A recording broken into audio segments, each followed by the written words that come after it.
Let's see.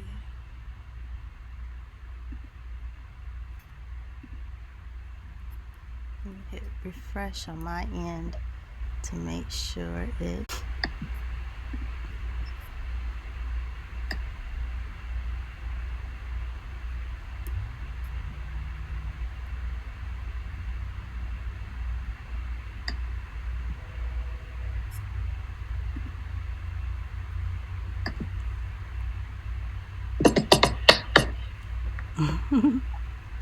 I think we are live, but I am going to confirm with my team Okay. so we can make sure that we are started. Yep, I think we are. We are live. Let me see. Let me check the volume.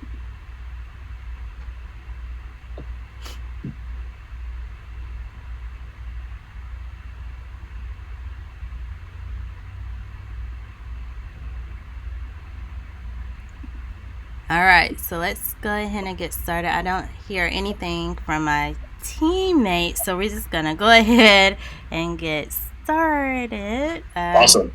All right, so welcome everyone. Welcome back from lunchtime. I am Danielle Washburn, a digital innovation leader, and what an inspiring message from Dr. Polio today. So, without further ado, let's take a look at that schedule. Up next, we do have strategies for connecting with students the first few weeks of school in a virtual environment with Omar Morris. So, how are you today? I'm doing great. I agree. That message from Dr. Polio was awesome. Awesome, awesome. Yes, I agree. All right, so without further ado, I can go ahead and turn it over to you. Okay. So, first of all, I want to thank everybody for being here. I want to welcome you into my humble abode, which I call my office, or the nickname, the Bat Cave, because it didn't have any windows in it. And secretly, I'm Batman.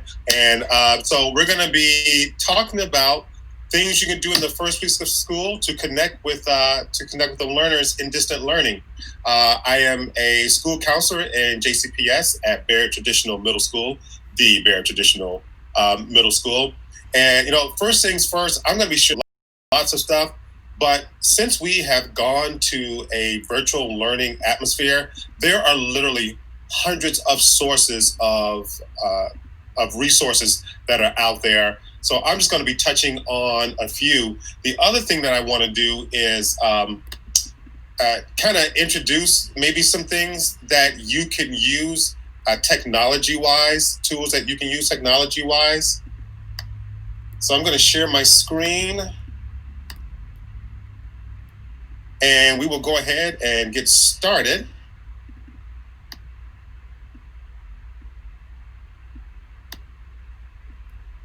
Okay.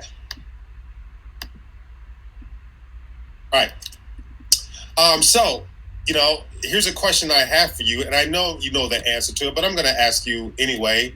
Why? Why is there a need to connect with our students, in this type of format? And so one of the ways that I want to try to answer this is through this tool called Poll Everything. You can use your cell phone to text Omar Morris 986 to 37607, and you can place your responses there, and that'll pop up. Or if you're on a computer and want to go to a website, you can go to pollev.com / Omar Morris 986. So let's just take about a minute, and I want to hear from you. Why do you think it's important to connect to your students in this virtual setting? And this is a great tool that you can use with your kids to kind of get their ideas about things and how things are going. Now, when I tried this by myself, it worked beautifully. So I'm hoping it's gonna work again.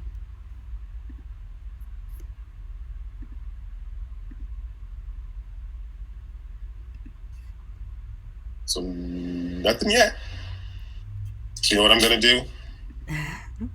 And I'm gonna try it on my phone. yeah, and it could be the delay as well. Yeah, just to make sure that it's working fine.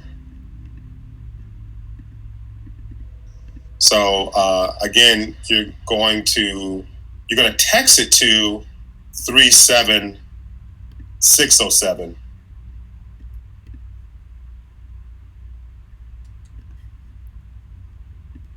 And then the message you're going to put in Omar Morris. Oops. And then after you do that, you now joined, and now you can put in your response. And several people in the chat are saying to build relationships. One person said to build relationships. So that is why it is important to connect to your students. Okay. Awesome. Anything else from the chat? Someone else says building relationships creates positive climates and culture. There are several people tuning in from Greenwood Elementary, Lassiter, Shelby. I think they're still coming. And you can respond in the chat or through the poll everywhere why is it important to connect to your students. Absolutely. Okay, let's take about another 30 seconds.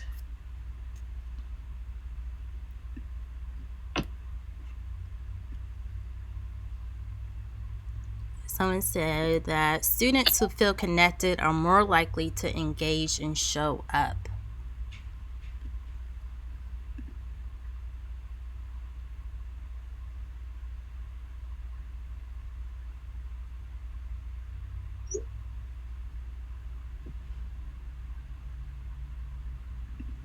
So on the poll, we also have, so we can be empathetic to our students and understand where they are coming from. Absolutely.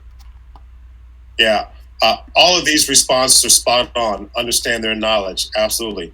Understanding their truth. You know, one of the things we have to keep in mind, which I often share, is, and this may go without saying, but we're dealing with human beings. We're dealing with human beings that are in an era that none of us have ever experienced before. And if you can imagine adults, and I have talked to lots of adults who are just struggling, I mean, really, really wrestling with being during the pandemic, NTI. Imagine what our kids are going through, especially starting a new school year. Those are going to be freshmen in high school, sixth grade in middle school, kindergarten or first grade in elementary. Can you imagine what they're going through? So finding ways to disconnect has not only has to be a part of our educational process. I think it's got to be paramount. I think it's got to be top of the list in order for that to happen. It is important because some kids need to know that you care before they will let you teach them. Absolutely. Absolutely. Okay, for the sake of time, we're going to go on. Thank you for your responses. So, suggestions on how you can actually connect with students. One way is to have family meetings.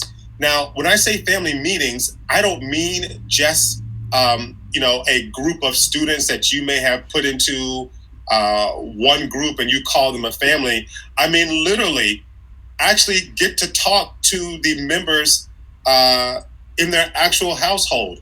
I was on a meeting with an incoming sixth grader who was feeling really, really anxious. And I got to tell you, half the time that I was on that, I was talking to her father as well. And it's just a great way to be able to reach out to the student, so reach out to the families as well. So whether you schedule it or whether as you're talking to a student, you then ask the student, hey, is mom or dad or grandma or auntie, is there anybody else in the house that, wants to join in, so that you can also have conversations with them.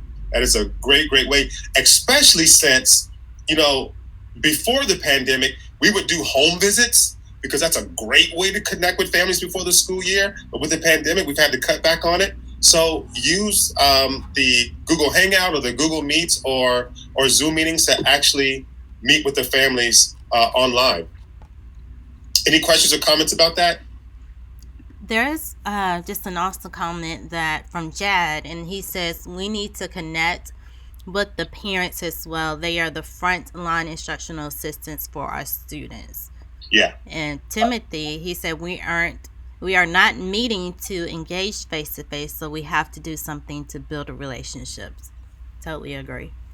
Thank you for those comments. I cannot emphasize enough the need for our parents. When the surveys were done last year, over after NTI was over, that was one of the biggest feedback that we received as a district. And it wasn't a criticism. It was parents just saying, "Hey, you know what? We need more. The more that you can give us," because you can imagine what they're going through, trying to make sure that their kids get what they need academic wise, but also the issues that they're facing with their job, with their finances as well. So yeah, small group check-in. So this is awesome in the sense it's really, really simple and really, really quick, where you don't have to do an entire class. You can do a smaller group or even have a breakout room. And the whole point is just kind of taking their temperature, trying to figure out how are they doing. It doesn't have to be very long, 2, 3, 4, 5 minutes. I want to give you some possible things that you can ask or discussion questions. If you're doing a small group check-in, please disregard those names at the top. I just thought it looked cool, so I kept it there. I don't know why. But as far as the questions are concerned, tell me about yourself. A really simple question: what do you like about school? And you can do this in a bigger group with the entire class, but you're going to get a lot more bang for your buck if you do it in a smaller number. I think 10 is maximum, and I think 10 is a little big. I would say somewhere between 5, 6, or 7. So what was distant learning like you for your family in the spring? When have you felt the happiest? What do you enjoy doing? You want to find a way to connect with your kids? Ask them about them, because they love to talk about themselves. And so that would be a really good way to connect with them. What are you curious about? What have you been learning? So doing those things in an intimate setting with those questions and getting a chance for them to share is a great way for you to connect with them. Any questions or comments about that? Not at this time. Cool. Good. The next thing I want to bring up is Jamboard. Now, I am not an expert on Jamboard. I literally just found out about Jamboard like 3 or 4 days ago. When I found out, I was like, that is awesome. That is really, really cool. So using Jamboard to connect. So if you have pulled up the Google slide and you're following along, if you click on this, it'll open up a Jamboard, and I would really love participation. Clear that.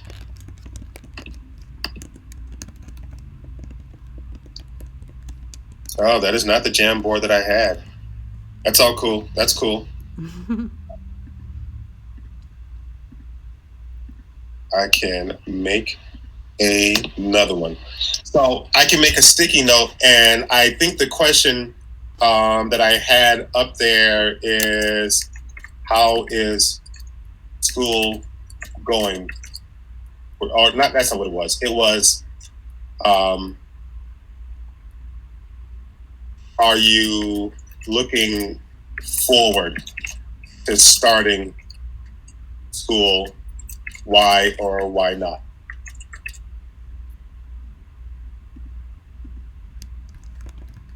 And so then I now have a sticky board. I can change the color of it if I like.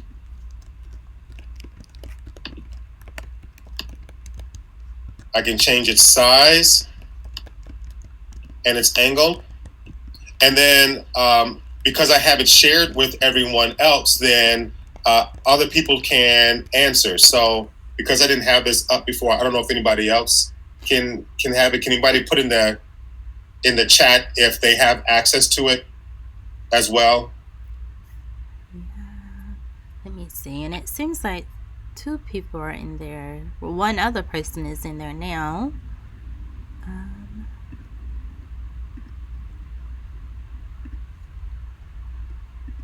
And I know there's a slight delay, so why don't we give about 30 seconds or so to see if anybody else can put up a tag. And so, there's one. Awesome. Yes, and let me post this link right here. Right. Yeah, so you go into the sticky note, and I've got 2 other people in here right now.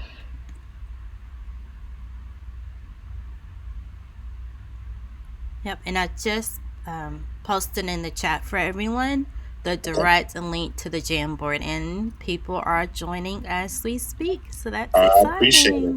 Yes. So if you guys will take a sticky note and place it on there, and you will see how it pops up. It looks so cool. Mm-hmm.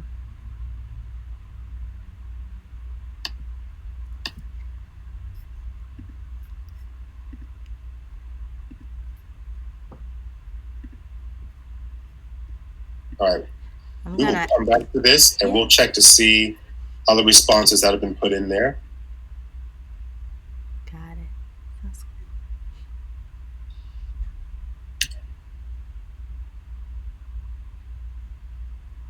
good. Okay, so another way to connect is learning how your students like to learn. And I looked up learner profile, and there are lots of examples out there, but I found one that I really, being a middle school student, I'm a middle school counselor, I tended to kind of have that thought process of who this would look for. I did find one for middle school and elementary, but I think it would also work for high school. So I'm going to go ahead and click on this one so you can see what it looks like. And I pretty much designed this on my own basis. More time.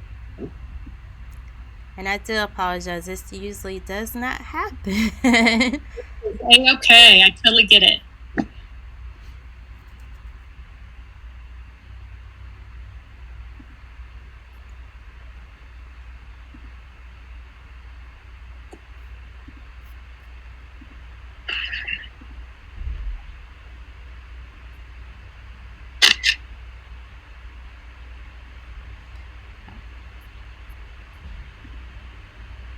All right.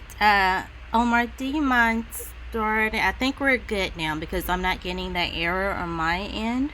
Okay. So we have about 6 minutes left for your session. Okay. Why don't I start here with the community guidelines again? Okay. Just for those, thank you for staying with us. So again, the whole purpose of this is having the students feel that the classroom is all of theirs, not just the teachers. You can ask them how they want to be treated and how they want to treat each other in their community.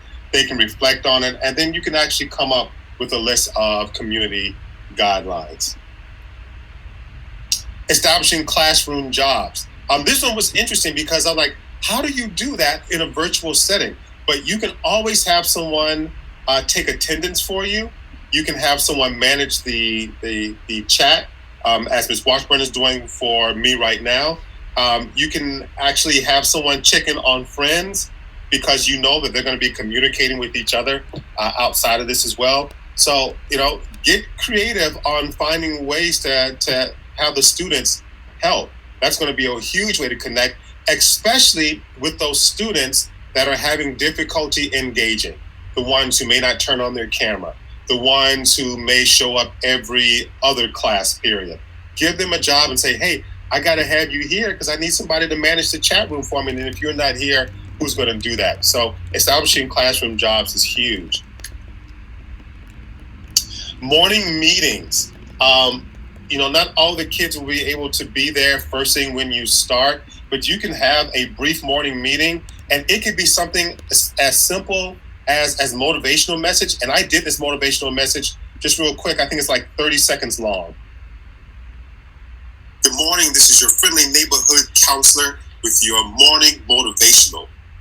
I hope you're feeling awesome today, and your motivational today is, I want you to be fearless, have a vision, believe in yourself, always hustle, stay focused, get out there, get motivated, and get inspired. If you do those things in increasing measures, you're going to have an incredible day, an incredible week, and an incredible life. Remember, I'm here for you. You can call on me if you need me. And if you don't remember anything else, remember this. I love you. Have a great day. Okay, so I use Screencastify. It's 30 seconds long. I got this motivation from a posting online. I can put that at the beginning of class and push that out. It's a great way to connect with students first thing in the morning. Also, you can do just a quick check-in just to say hi and see how everyone is doing. And I know we're running out on time, so the last thing I want to show you is message and discussion boards. And here are some quotes from people and what they use. I saw a lot of Flipgrid suggestions. The first one, I'm posting a quick video of me telling a math joke of the day on Flipgrid every day and sending it to my students. I have not used Flipgrid, but I am looking forward to it because in my research of it, it looks really cool, and it allows the students to respond and do videos of their own. And, TikTok is all the rage. Imagine TikTok for the classroom, which is what Flipgrid is. You can use Padlet. Also, if you are not using Kahoot, you are missing out on something huge. Kahoot rules. Just trust me on that. Okay, I'm going to open up the questions. Before I do that, though, I want to let you know that my primary resource was Dr. Katie Martin. I did provide a link to her website. She has a lot of other resources on there as well. So we have about 2 minutes before our time is up. Any questions or comments? That is awesome. Rochelle said that she likes this, and it's a quick check can catch something you may have otherwise missed. I'm sorry, say the last part again. A quick check can catch something you may have otherwise missed. Yes. I really like that idea. Yeah. Yes. And thank you, Omar, so much. And again, I do apologize for those technical difficulties at the beginning, but I think it worked out. And once I download that video, and I can put a nice little bow on it. And someone else says that I am so proud to see so many Lassiter teachers engaged in this session. Rigor, relevance, and relationships. That's awesome. Thank you, everybody, for being here. We're in this together. We're going to use each other. By all means, again, this is just scratching the surface of the resources that are out there. But by all means, use this Google slide as well. Yes. Thank you so much. You did awesome. You did great. I know this was your first time, but you did really, really awesome. Well, I appreciate that. No. Pleasure was all mine. Thank you for the opportunity. No worries. Thank you. Have a good day. All right. All right, so we are about to begin our next session. So let's take a look to see what is up next. We do have Introduction to MasteryConnect with Kimberly coming, and it is 1 o'clock on the dot, so I can go ahead and turn it over to you. How are you? I'm doing great. How are you doing? Good. Good. I don't know how to share my screen on this, so if y'all would walk me through that. Of course, I will. So you will hit the 3 dots, kind of like a snowman at the top right corner. Okay. And then you will go to share screen. You got it. Okay. And I'm going to go ahead and are you seeing my slide up here. We are. And then if you're presenting from this slide, you can hit slideshow, and let's see if those closed captioning options will appear as well. I've got my controls. I'm only going to be in this a short time. Okay. So, and then I'll be jumping out to go into my live account. So All right. hopefully. Okay, if we are ready to go, guys, welcome. I'm so excited to be here with you today. A little bit about me. I've been in the classroom for 26 years, kind of split my time between special ed and regular ed, and was a military wife, so I taught all over the world, and literally. And so the last 6 years I've been in the ed tech business. So you can see I'm coming from colorful Colorado with you today. So a little bit about MasteryConnect. MasteryConnect is a very robust system. We have formative assessments of all types. We have curriculum planning where we can lay out the standards and organize them.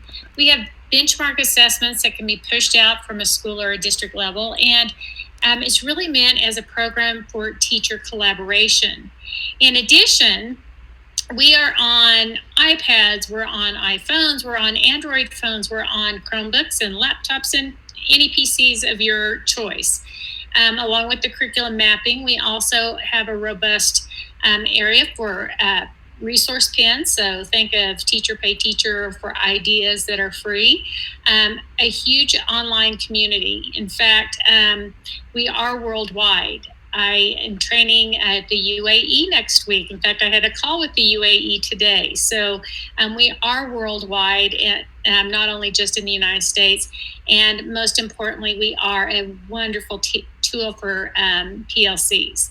So how in the world did we even get started? How did we get here? Well, if you look at it, and I laugh on the traditional, because I always think of like what happened when we used to teach the traditional spelling. You know, you planned it the night before or over the weekend, then you would teach it, then they would practice writing it 3 times each, doing whatever page in the book if you had a spelling book. Then you would take a pre-test, and if you got a pre-test correct, you didn't take it on Friday, but if you missed some, you had to take it on Friday. It got recorded, and the process started over again the following week. That was good for a lot of our kids. However, if you were not good at in that mode and you needed some reteaching, it just was hard for the teacher to fit it in under those circumstances. So in the early 2000s, when No Child Left Behind came popping onto this screen, we did acknowledge that not all students truly learn under that rigorous of a program, that we do have to look at reteaching and reassessing, which was awesome. But in the meantime, it was loading on extra work for teachers, and a lot of teachers were getting burnt out. It was too much. And so MasteryConnect actually started in Utah with a principal who was trying to find a way, is there a place where my teachers can put all their data and where we can document whether they truly know a standard at any given time during the year, and can I teach a lesson, be able to assess it immediately, get that feedback all in one class so that you can pull your high kids to enrich.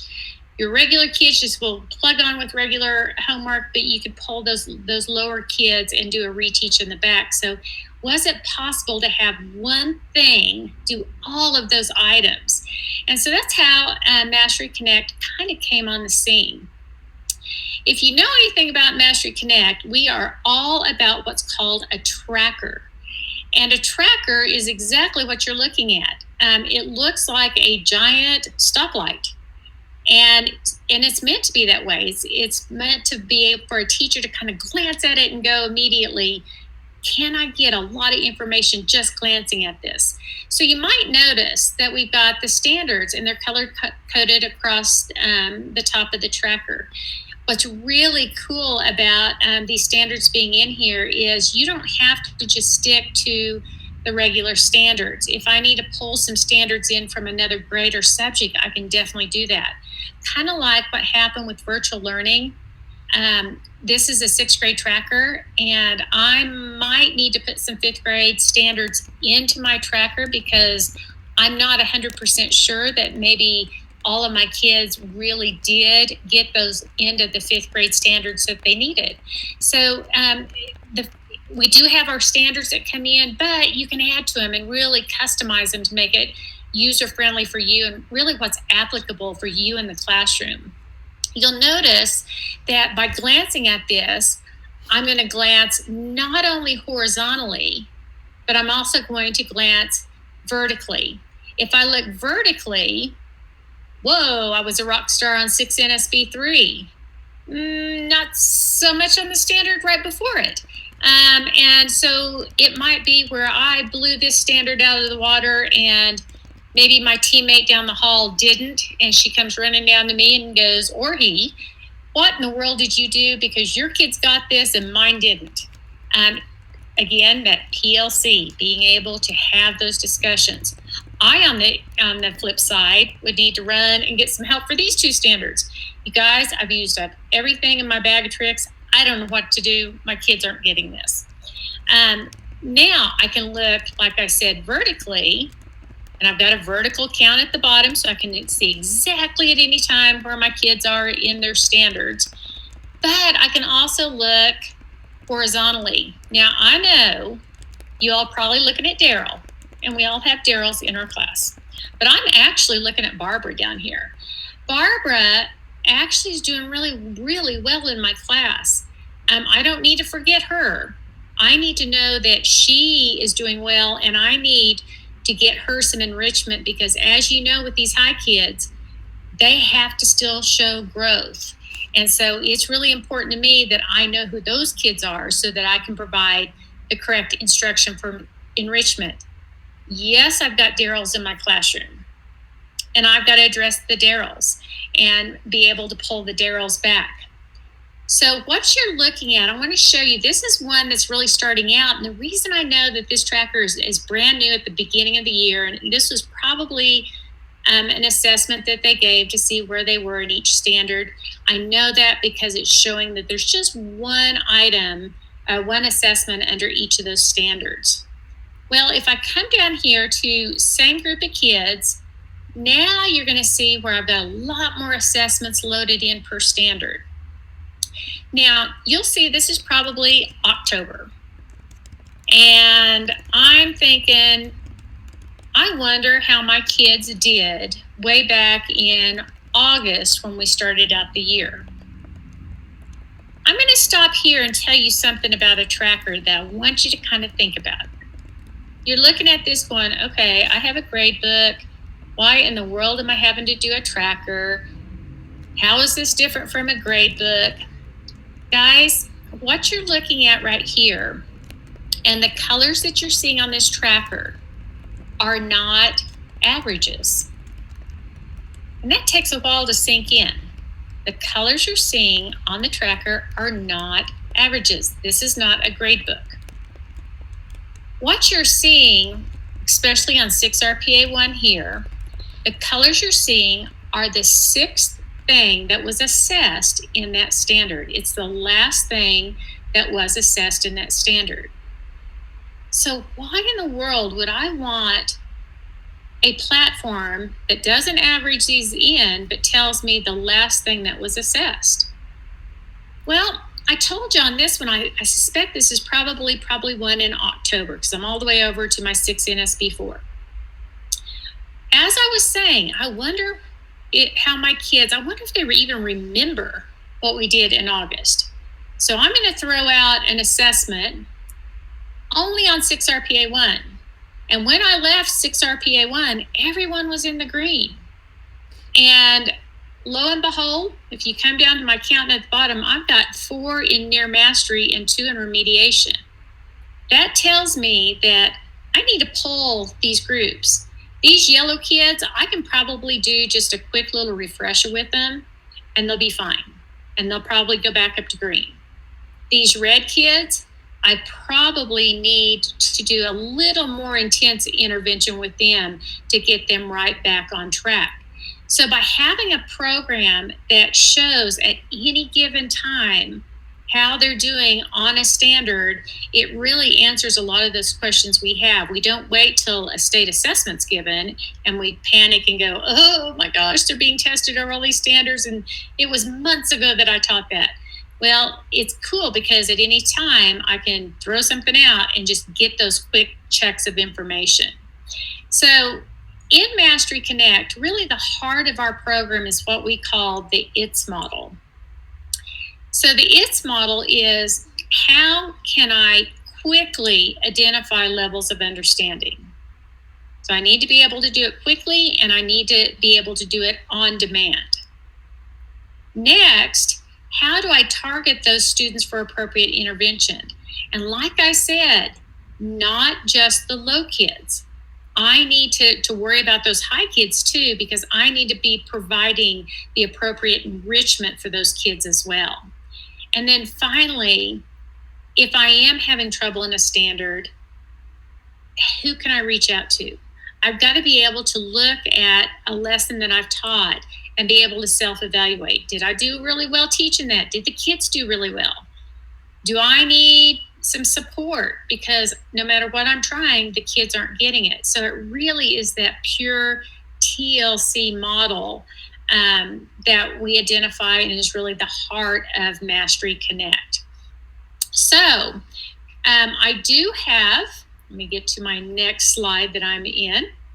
I do have a video I want to show you very quickly, and then I'm going to go into my live account and take some questions. So I'm going to go into this video, and here we go. Let's see. MasteryConnect is an assessment and curriculum platform for formative and benchmark assessment, curriculum planning, and teacher collaboration. Search, create, and launch formative assessments to get immediate feedback about what your students know and don't know, so you can target interventions and adjust instruction in the moment. Easily create benchmarks using item banks, including TEIs, and distribute them to teachers to deliver and score right in the classroom. Set proficiency targets, measure student growth, even incorporate benchmarks into the formative process. Fuel your PLC with collaborative tools like common assessments and comparison reports to gain insight into best practices, learning trends, and instructional approaches. Map your curriculum by adding lesson plans, activities, videos, and other resources aligned to any set of standards, and save time by building on maps year after year. Start visualizing learning and focus on what matters most, improving student outcomes. Okay, I'm going to jump into my account, and I know I cannot see the chat at this time. So if you all have questions during this time to kind of ask about, this is my tracker that I have set up. I'll kind of go through and I'll stop. So whenever there's a chat, just go ahead and kind of interrupt me, and I'll answer as many questions as I can get through. I think we've got about 15 minutes for a little bit of Q&A. Okay, sounds great. Thank you. So with the tracker, you will see, again, I have the number of assessments up at the top. So this is a tracker. My kids have gotten through all of the ratio and proportion. You'll see that they're into geometry. Now you'll notice a couple of things. You'll see that you have the colors on the front. Then we have some multi-standard assessments, and then we have a benchmark that was pushed out at the district level. The cool thing about a multi-standard assessment is I can push out a multi-standard assessment, and just like always, we kind of get, here's the percentage that the kids got on the test. That's good to know. I would like the percentages, especially if I need to put this in my grade book, which is probably something I would do. But what's more important is, can I open it up and identify how they did on each standard in that multi-standard assessment? So it really pulls apart the assessment for you to let you know standard by standard how they did. This child up here got 1 out of 3, so he's red in 6 RPA 1, but he got 2 out of 3 on 6 RPA 2 and is in the yellow. So it really answers that question of, if I give a multi-standard assessment, that's great to know the percentage, but how did they do per standard? Another thing, you're probably wondering what these little E's are right here. In MasteryConnect, you're able to go in and take pictures of student work and also put notes in. So it's really nice to be able to document any, using photos, any of the assessments that you have. I used it a lot in science because being in 5th grade where I ended up, we did science fair. And so I was able to go through and click and get their science fair projects and put them in. It's really a nice feature. Now, if I go back, you're going to see that this is a district benchmark. So something that's pushed out at the district level. The cool thing about a benchmark is if I do compare and hit this compare, it answers the question of whether or not I am rigorous enough in the classroom. So let me enlarge this just a little bit. So you will see that on the left-hand side, it will tell how the kids did on the formative assessments in my classroom. And the right side shows how they did on the benchmark. So this is telling me right here that I am more rigorous in my classroom teaching than what was expected on a benchmark. So that really answers that critical, I wonder if I'm rigorous enough for the expectations that's set by the district. So that's a really nice feature that you have with benchmarks. Now, remember I told you, I said, wouldn't it be cool to be able to teach a subject in like 40 minutes, throw out a quick assessment that's leveled. So leveled on Webb's DOK. How could I do 4 questions that are leveled to see A, if the kids understood my lesson, and B, the depth of understanding? So in MasteryConnect, let me show you an exit ticket that I just pulled together last night. I'm going to go back and get my screen down just a little bit.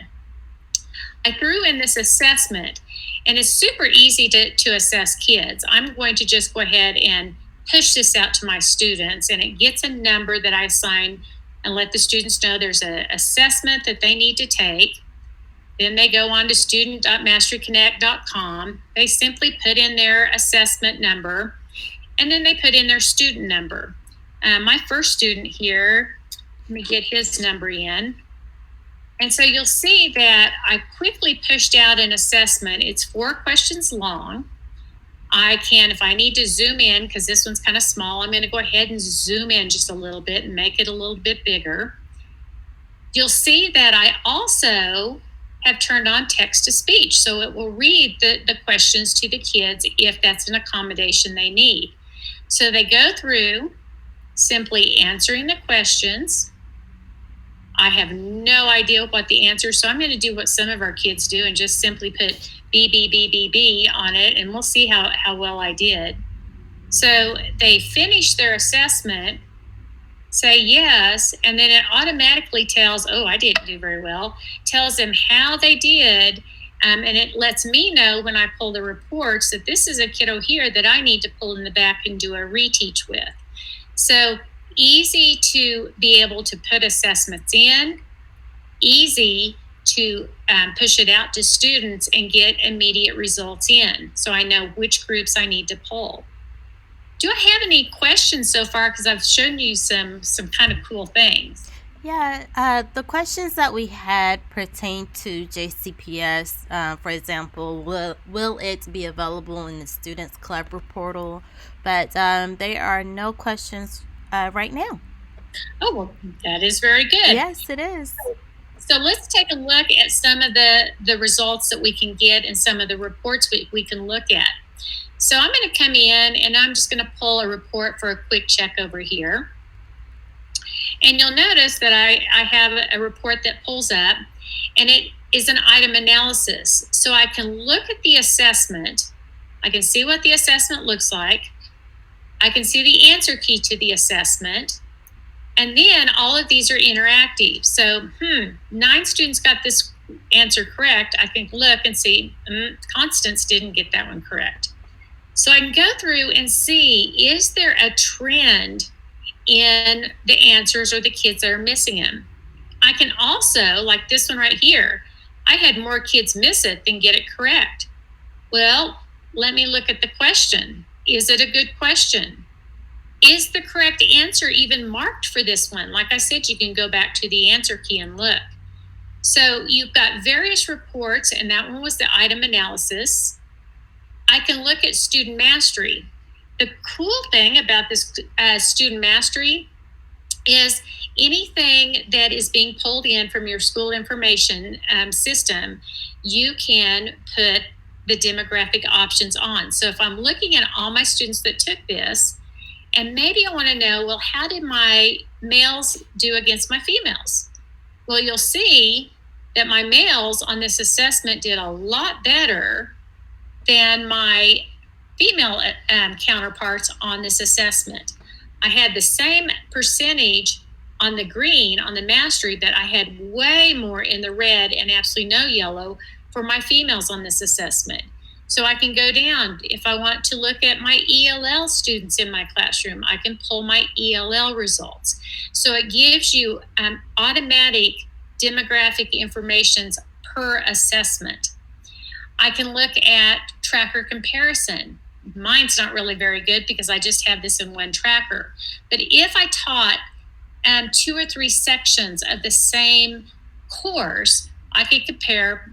I wonder how my first period did compared to my third period compared to the last period of the day. So you can start looking at trends among the classes that you teach. You can also do teacher comparison, and this is where the PLC comes in. If you push out a common assessment on your team, then I can look and see. Here's my teammate, Todd. Todd and I pushed out the same assessment. You'll notice that I had a lot more kids in green and fewer in yellow than Todd did. So maybe Todd comes running down the hall to my class. Hey, Kim, we both have the same amount of red kids. Let's plan something for these kiddos. What did you do? Because you had more kids in the green than I did. It is pure PLC in the purest form. So that's for a single standard assessment. And Kim, we do have several questions coming in, so I didn't know if now will be a good time to kind of. And our deeper learning team, Maddie and Joe, they are doing also a great job of answering some of those questions. Right. So one question is, are there any math tools available during the assessment, like calculators and rulers? Some questions do, especially if you purchase, and I'm not for sure, did y'all purchase an item bank assessment or an item bank? Do you know? I don't know, but there is a little bit of delay, so maybe Maddie can answer that. And then, one of the common one is like Certica that some districts purchase, or CASE. And so if you have one of the purchased item banks, you definitely can. They do have ones. But a neat feature of MasteryConnect that's free, that's not an additional purchase, is you can write your own items in MasteryConnect, and you can attach different items to it. So like this one, I put a video in with a question that I made. So you can insert calculators, and they have different types of calculators, rulers, protractors, and then you can also put in, if you're teaching like an ELA class and you're teaching a novel, you can insert a passage of your that you want to put in. So this one's like a poem that I put in along with the question that I wrote. So if you did not purchase an item bank, don't worry, because all teachers have where they can item author their own questions. Yes, and Maddie and Joe both said that we did purchase the Certica.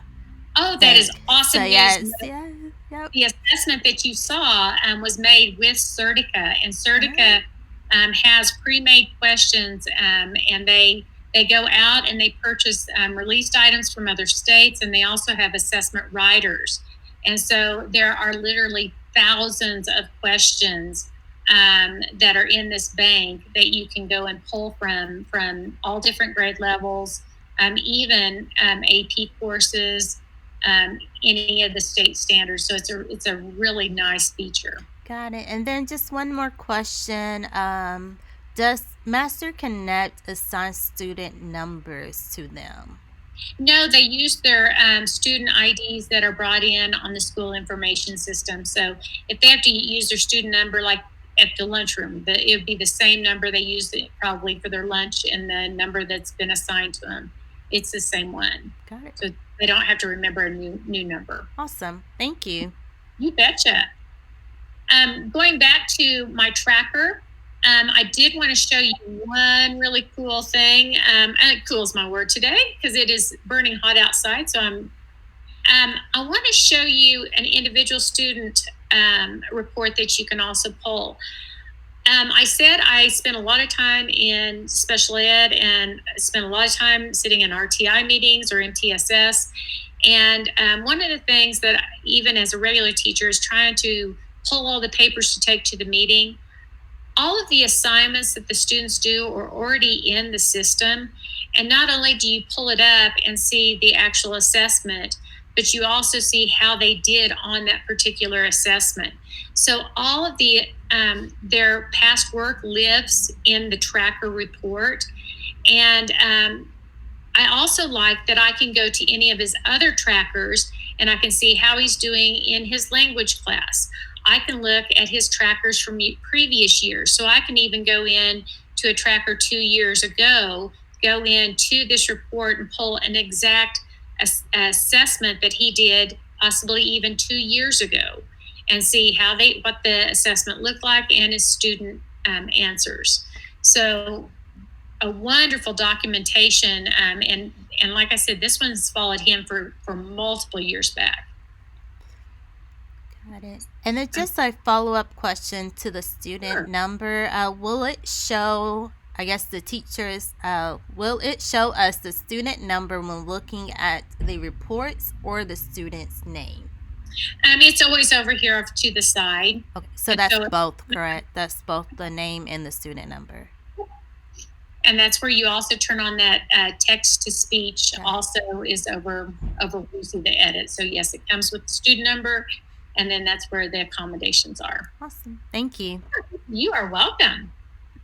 Any other questions? Not at this time. Again, Maddie and Joe, they're doing a fantastic job of getting those questions answered.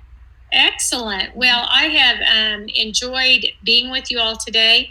And if there's any other questions that I can answer or be of assistance, please just don't hesitate to ask. Yep. And there is a little bit of a delay, so some questions may be coming in right now, but we can kind of wait. And you're on at 1:30 again, correct? I am. I'm at 1:30 and also at 2 o'clock, so I'll be back on. Okay, so let's take and as the audience is coming in with those questions, we're just going to give our presenter a 30 seconds to 1 minute break really quick. So let's adjust it back into my presentation then. Yes. Okay. So let's take a look at the schedule really quick. Again, up next is the introduction to MasteryConnect. The first session was awesome, and I know the next session is going to be awesome again. As a reminder, these shows will be available after we finish airing them. I will break them up and put them on the digital learning channel. This is a great time to go ahead and subscribe. By subscribing to the JCPS Digital Learning channel, you all will receive notifications that new videos are available. So if you see that red subscribe button, you do want to go ahead and subscribe for you. At this time, I would turn it back over to Kimberly. And again, keep those questions coming. Maddie and Joe from the Deeper Learning team, they are in the chat helping you get those questions answered. All right, and at this time, I will turn it over to you. So we're doing a repeat. Is that correct? on the second one we just did? I believe so. Nonetheless, either Susan Price or someone has told you otherwise. Okay, we're doing another repeat. Okay, Okay, great. correct. Okay, so welcome again to MasteryConnect, and I'm excited to have you here today with me. My name is Kimberly Cumming, and I came right out of teaching, 26 years of teaching. Kind of spent my time kind of bouncing between regular ed and special ed, and the last 6 years in the ed tech world. And so hopefully I'll be able to answer really some practical classroom usage questions as we go along. So what exactly is MasteryConnect?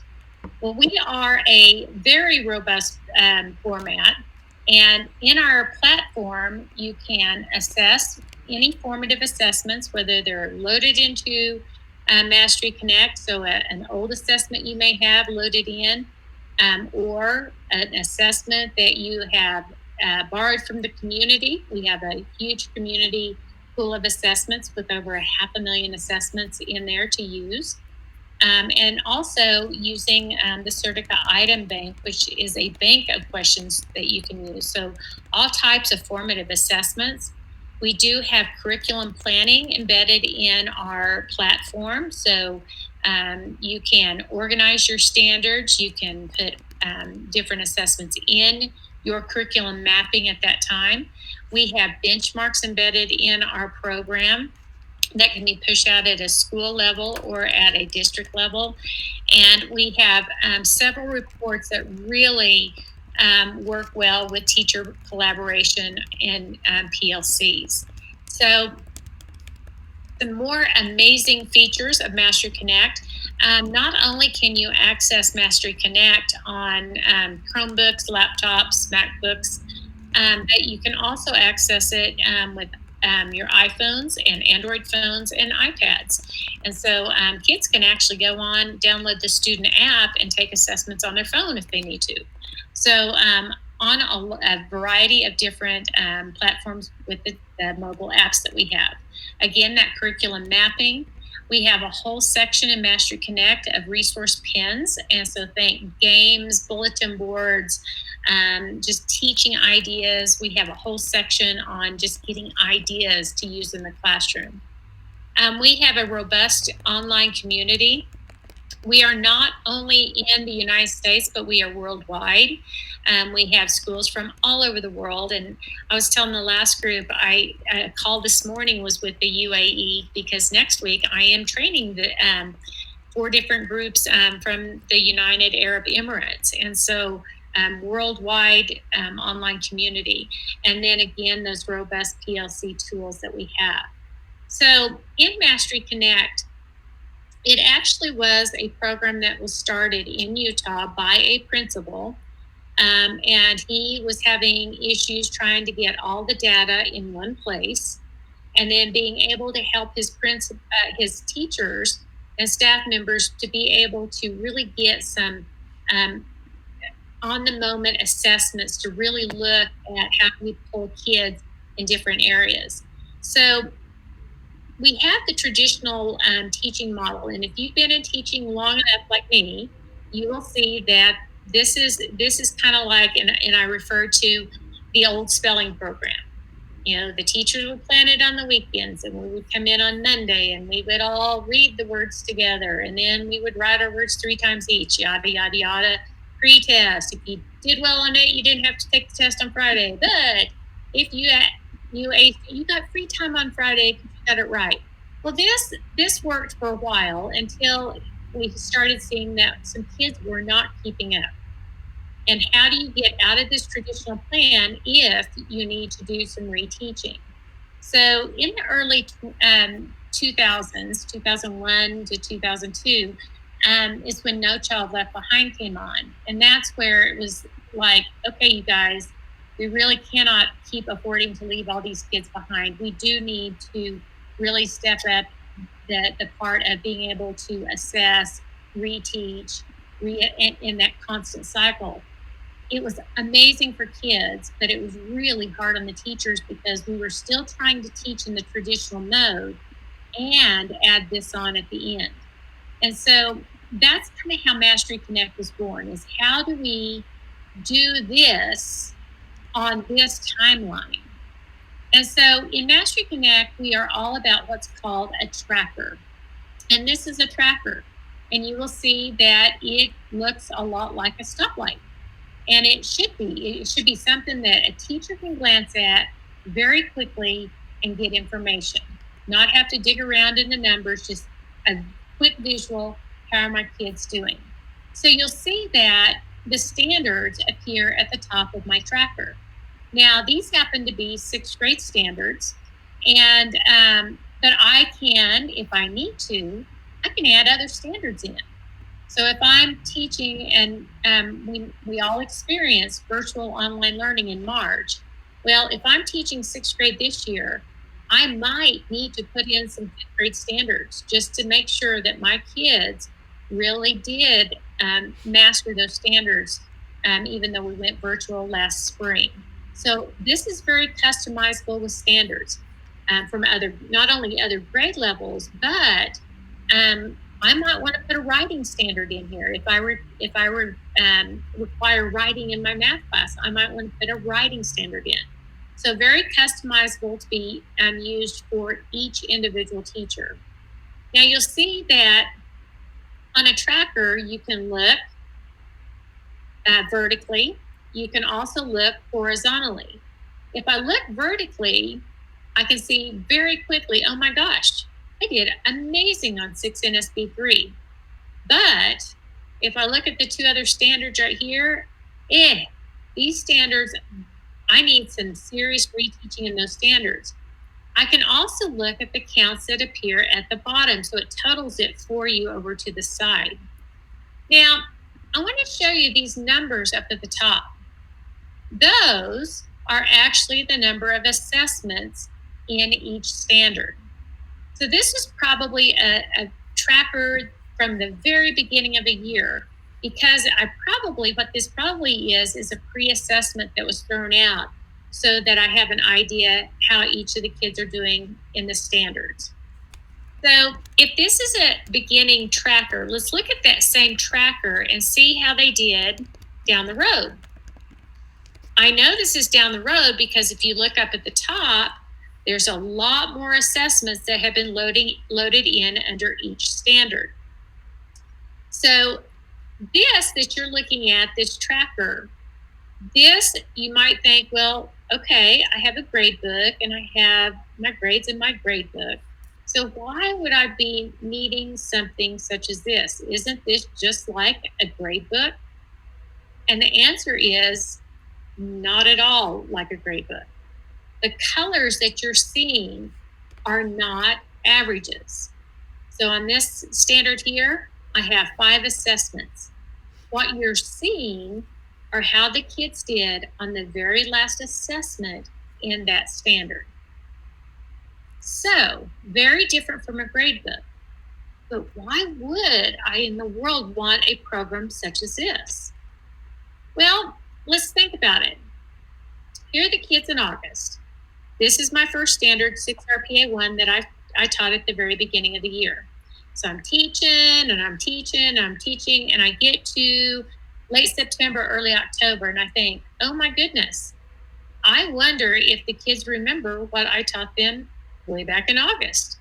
So I throw out an assessment in 6 RPA 1, because when I left 6 RPA 1, everyone was in the green, and maybe I might have had 1 or 2 yellows. I throw out the assessment, the 6th assessment, and it shows me that I have 4 kids in near mastery and 2 in remediation. If this were an average, it probably wouldn't have shown me those colors. That's why it's really important that this functions very differently from a grade book. It is not an average. It's how they did at any given time on the last assessment in that standard. So really a cool feature. Now, it also allows me to look horizontally. So of course we're going to pick out Daryl, because Daryl is having some issues. But what I like to look at are the Barbers right here. I like to look at this student here, Yusuko. Yusuko and Barbara are two really high kids. Those are the kids I still have to show growth with. And so I need to know that I need to probably be giving them some enrichment material so that they continue to show growth and don't flatline in my class. So yes, it picks up the Daryls in your classrooms, but it also goes to the flip side to the other students as well. So in MasteryConnect, the heart of our program is what's called the ITS model. So what exactly is the ITS model? Do I have a program where I can identify levels of understanding at any given time? At any given time. I don't need to wait for a state assessment. At any given time, I can assess a standard and know where they are. I also need to target those students for appropriate intervention, not just those low kids. I've got to be pushing those high kids. I've got to get that growth for those high kids as well. And last, how can I really know how I did teaching that lesson of the day and how my students did learning the lesson? And if for any reason I look at my results and I don't know what to do, it really is that PLC model of reaching out to my teammates to say, you know what? I've done everything I can do. I don't know what to do. Do you have any ideas how I can help my kids? And so it's that pure PLC, self-evaluate, the teaching, and the learning that is going on in the classroom. So what I'd like to do right now is I'd like to show you a video that kind of encompasses all of MasteryConnect. It does a really good job of pulling it really all together. What exactly is this format of MasteryConnect? So I'm going to jump out of here. We're going to watch this 1-minute video. Let me get it pulled up here and I'll go full screen. MasteryConnect is an assessment and curriculum platform for formative and benchmark assessment, curriculum planning, and teacher collaboration. Search, create, and launch formative assessments to get immediate feedback about what your students know and don't know, so you can target interventions and adjust instruction in the moment. Easily create benchmarks using item banks, including TEIs, and distribute them to teachers to deliver and score right in the classroom. Set proficiency targets, measure student growth, even incorporate benchmarks into the formative process. Fuel your PLC with collaborative tools like common assessments and comparison reports to gain insight into best practices, learning trends, and instructional approaches. Map your curriculum by adding lesson plans, activities, videos, and other resources aligned to any set of standards, and save time by building on maps year after year. Start visualizing learning and focus on what matters most, improving student outcomes. Okay, what I'm going to do is I'm going to jump out of this and I'm going to go into my MasteryConnect account. So here is my MasteryConnect account. And you'll notice that I've got my benchmarks here in my news feed. And I'm going to go to my trackers tab. And I'm going to show you one of my trackers that has a lot of data in it so we can kind of take a look at the real thing. And so I'm going to go into my tracker. Go down to, here's my tracker that I want to use, and open it up. And you'll see in this tracker that I've got lots of colors, and then I've got some light grays, and I've got some dark grays, and more colors, and again.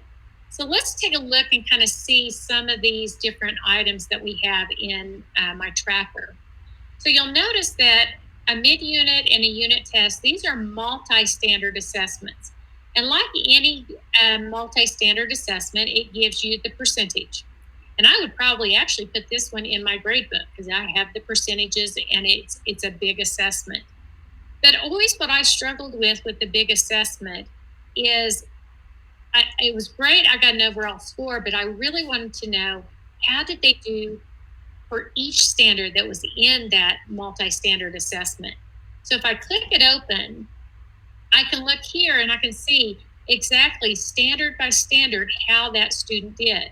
So for my student here, he got 4 out of 9 correct, at 44%.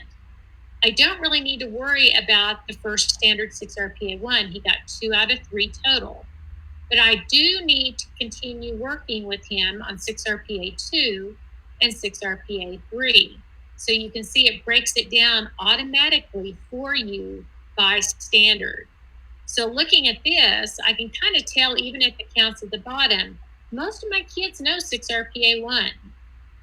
Here, only about 50% of them really know 6 RPA 2. And here again, I'm doing okay. I've got 7 that have mastered it, 2 near mastery, and 1 not mastered at all. The cool thing about this, you will see some of these have E's by them. You can also take pictures of any student work and put in any notes and insert them into that assessment. So it's really cool to be able to document actual photos of the work that the students are doing. So if I go back to my tracker view, that is a multi-standard assessment. A benchmark that is pushed out at the district level will again give you that percentage. You'll see the percentage here. But it also answers one of those critical questions that teachers have and have had for as long as I've been teaching. It answers the question of, am I rigorous enough in my daily teaching compared to that of the expectation of the district? So with a benchmark, you have what's called a compare feature. So what I can do is, what this is telling me, if I look at this graphic right here, the left-hand side shows me how the kids have done in my classroom on my formative assessments. The right-hand side shows me how they've done on the benchmark. So in this case right here, with these kiddos here, I am more rigorous in the classroom than what was the expectation set on the benchmark. So that answers that question of, am I hard enough teaching on my form on a daily basis as to what is expected by my district or my school? So that's kind of a neat feature with the benchmarks. So if I go in and I look, these are single standard assessments. So I'm going to go into 6 RPA 1. And you'll notice in 6 RPA 1, it is going to show me those multi-standards that we have, but it's also going to show me all of my individual different assessments that I have as well. One of the things I told you is I said, is there a way that I can teach a lesson in 40 or 45 minutes, be able to assess my kids in less than 5 minutes, and really know not only do they know what I taught, but what level of understanding, so the depth of understanding of the kids for that lesson? And the answer is yes. And so right here, I've got what's called an exit ticket. I designed this so I want to know, with 4 multiple choice questions that are leveled, how my kids did for my lesson. So I'm simply going to click it open. It gives me this number, and I'm just going to push it out to my kids, and they're going to take it online at student.masterconnect.com. So I'm putting in the test number. They're going to put in their student number, and this is the student number that's assigned to them. Their lunch numbers. It's the one that they always use for any testing. And it will bring up this assessment of 4 questions. So I can go through, and you'll see here's the question that comes up. We do have text-to-speech available. So if you have a student that needs the test read to them, we do have it. I'm going to come over to one of my features. I want to make this a little bit bigger. So I'm going to go bigger so the kids can adjust the color and the size. And they simply go through and they answer the question by question. And like I said, the other one, I did B's on all of them. So I'm going to go through and just kind of guess on some of these and see how I do. And as soon as I finish, it lets me know immediately how I did. I got 1 out of 4, 25%. And so it lets the kids know immediately. If they try to go in and take it a second time, they cannot. Here's their test number, and let me put in that student number again. Let's see, 8725. It will say, sorry, you are finished. So it's a really safe way to be able to push out an assessment. The kids can take it on Chromebooks again. They can take it even on their phone if they need to. So here is an exit ticket that I've done, but I have like single standard assessments that I can also put in here. And so I'm going to go into one of my single standard assessments and take a look. I'm going to look at this quick check right here. And this is kind of nice because I can look at the assessment. Here's my assessment. Here are the answer keys that go with that assessment. And here are my reports. The nice thing about the reports are these are interactive. So I can click on any of these links to see who are the kids that got it correct, who is the student that didn't get it correct. I can also analyze it by question, individual questions. So take, for example, question number 4. I had 6 kids get it, 3 miss it, 1 not. Not the best question, but this one I'm really concerned about because I had a lot of kids also miss this question and this one. I can then go into my assessment and see what is it about the question that my kids didn't understand. Is it marked correctly? Maybe one of those answers is incorrect. So this is my item analysis. My student mastery is the next test or next report I can pull up. This is wonderful because not only can I look at how the kids did on this assessment, but I can also apply any demographics that I have brought in from my school information system. So maybe I want to see how did my boys do compared to my girls. This one you can see that the boys and the girls have the same mastery levels for each of them, but there was a very big difference in the girls and boys compared to their remediation rate. So anything your SIS brings in, you can pull and take a look at. Here's my ELL students. Here's my regular class student compared to the whole class. I can also compare tracker to tracker. So if I were to teach the same subject multiple times during the day, I can look and see how are these trackers all doing. Is one, maybe the class right before lunch isn't doing very well because I've got kids that are hungry in there. Maybe my end of the beginning of the day is really good because the kids are fresh. But if I look at the end of my day tracker, maybe those kids aren't doing as well because they're tired. So it lets you dive into if you teach the same subject. You can also do teacher comparison. And this is where your true PLC comes in. If you push out a common assessment and you have some of your teammates that all take this common assessment, you can see how you did on mastery rates. It doesn't give individual student data because that would be breaking all kinds of privacy, but it does let you know how you did compared to your teammates. So in this one, Todd and I would need to have a conversation. Oh my gosh, we've got the same number of kids that bombed this. What do you think we should do? What can we do? He might say, Kim, what did you do? You've got a lot of high kids. Is there something special you use? How'd you explain it? So it really opens up that pure PLC discussions that you have. So I've got multi-standard assessments that I have those same reports on. I have single standard assessments. I also have a wide variety of student assessments that I can look at as well. So if I go into a student account, I can pop open any of the windows, and not only does it show me the assessments, but it also shows me how they did on each assessment.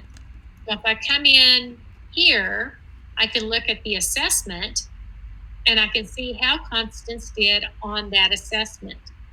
So I can pull up, if I'm going to RTI or MTSS, I don't have to run around trying to gather up a bunch of papers because they're all in here ready to go. Not only can I pull from assessments this year, but I can go back and I can look at other trackers. I can look at other trackers. Like I can go to his language class and see how he's doing in his language class. I can also pull up his previous year trackers.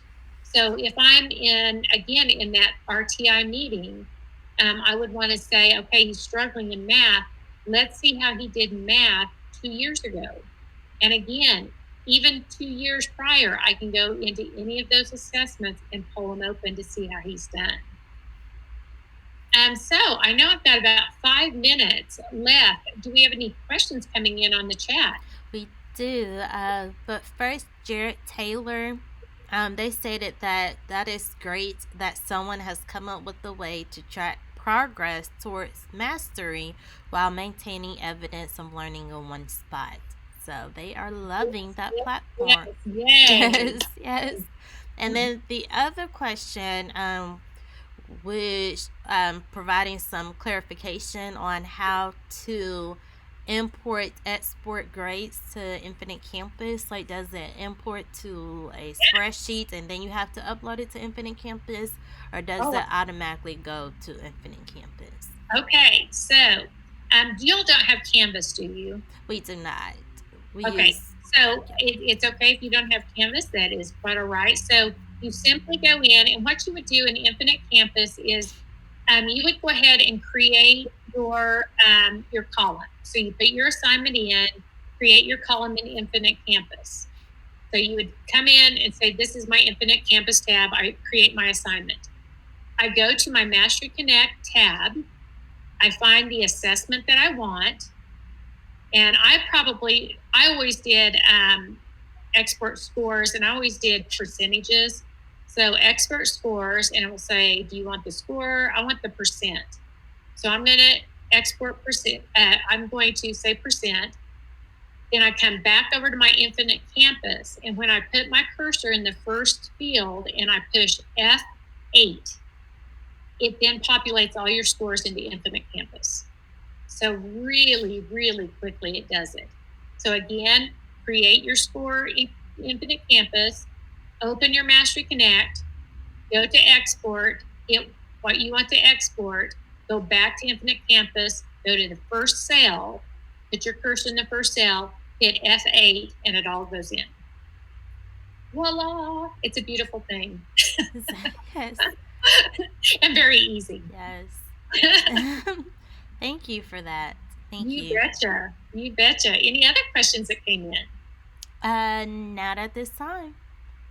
The nice thing about this is if you do have a special ed teacher, instructional coach, someone that team teaches a class with you, you can collaborate on a tracker. You just simply come here. Let me go back to this main setting.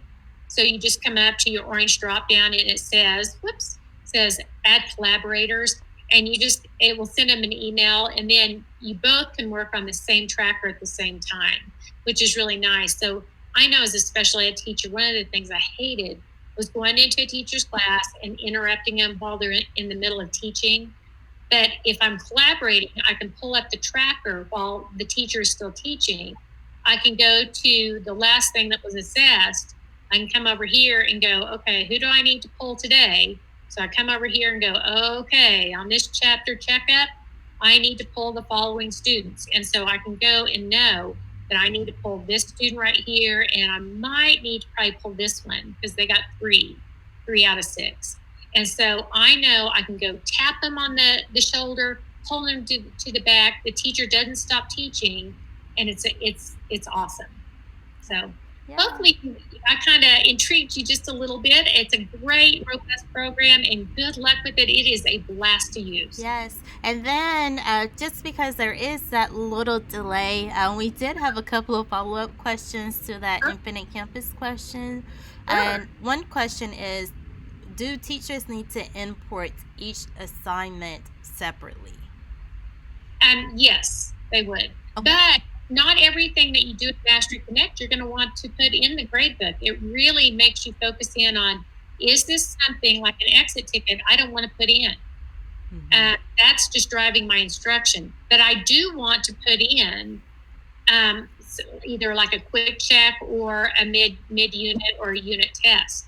So it really lets you focus and pinpoint what really truly needs to go in the gradebook. Got it. That's really awesome. And then the other question is, how do you add a picture or a text when making an assessment? A picture, you actually use either your phone or the iPad to take a picture, and it uploads into the system. And then to upload an assessment, you just simply go to add an assessment, and then it will ask you, do you want it from the community? Because we have 500,000 assessments in the community. Think teacher pay teacher, but free. Mm-hmm. And design your own using the Certica item bank, or you can upload any assessment. So if you've used an assessment for the last 10 years and it is awesome and you want to continue to use it, by all means, upload it and put it in. So a wide variety of different ways to put different items in. Okay? Sounds good. Awesome. I think we're ready for our last group, aren't we? Yes, we are. And I can give you a 30-second break again so you can reset your screen. But let's take a look at the schedule, and thank you all so much. If you are just now tuning in, the next session is another introduction to MasteryConnect. Feel free to hop in there and let us know where you are from in your role. Also, don't forget to subscribe to our YouTube channel, because that way you can receive those nice and friendly notifications that we do have new videos available to you. I do want to remind you that after this show today, I will be uploading these sessions for you so you can have the power of pause and you can watch this episode at a later time at your own pace. Without further ado, I will now turn it back over to Kimberly. Hi guys, I'm on my third session, so they always say you get better as you go along. So I hope this will be capping off our third presentation, so we'll of course make it the best one yet. So welcome today to MasteryConnect. This is just kind of an overview of what MasteryConnect is, what it can do. So hopefully it will kind of intrigue you to want to jump in and learn a little bit more. My name is Kimberly Cumming. I am coming from Colorado. You can see the middle picture there. Avid skiers here, so I'm in the right location. Taught for 26 years, kind of all over the place, actually all over the world. My husband was in the military, so I followed him around, and so taught in a variety of different positions: special ed, regular ed, math, instructional coach. And last 6 years I've been in the ed tech industry, and it's really nice to be in the ed tech because I'm going to bring to you true things that really can drive your instruction in the classroom. I know because I did it. I used it in my classroom. So it's not one of these, hey, let me show you something else you have to master and do yet. This really does. It really shaves some time off what you're doing and makes it really more effective in the classroom. So kind of in a nutshell, what MasteryConnect is.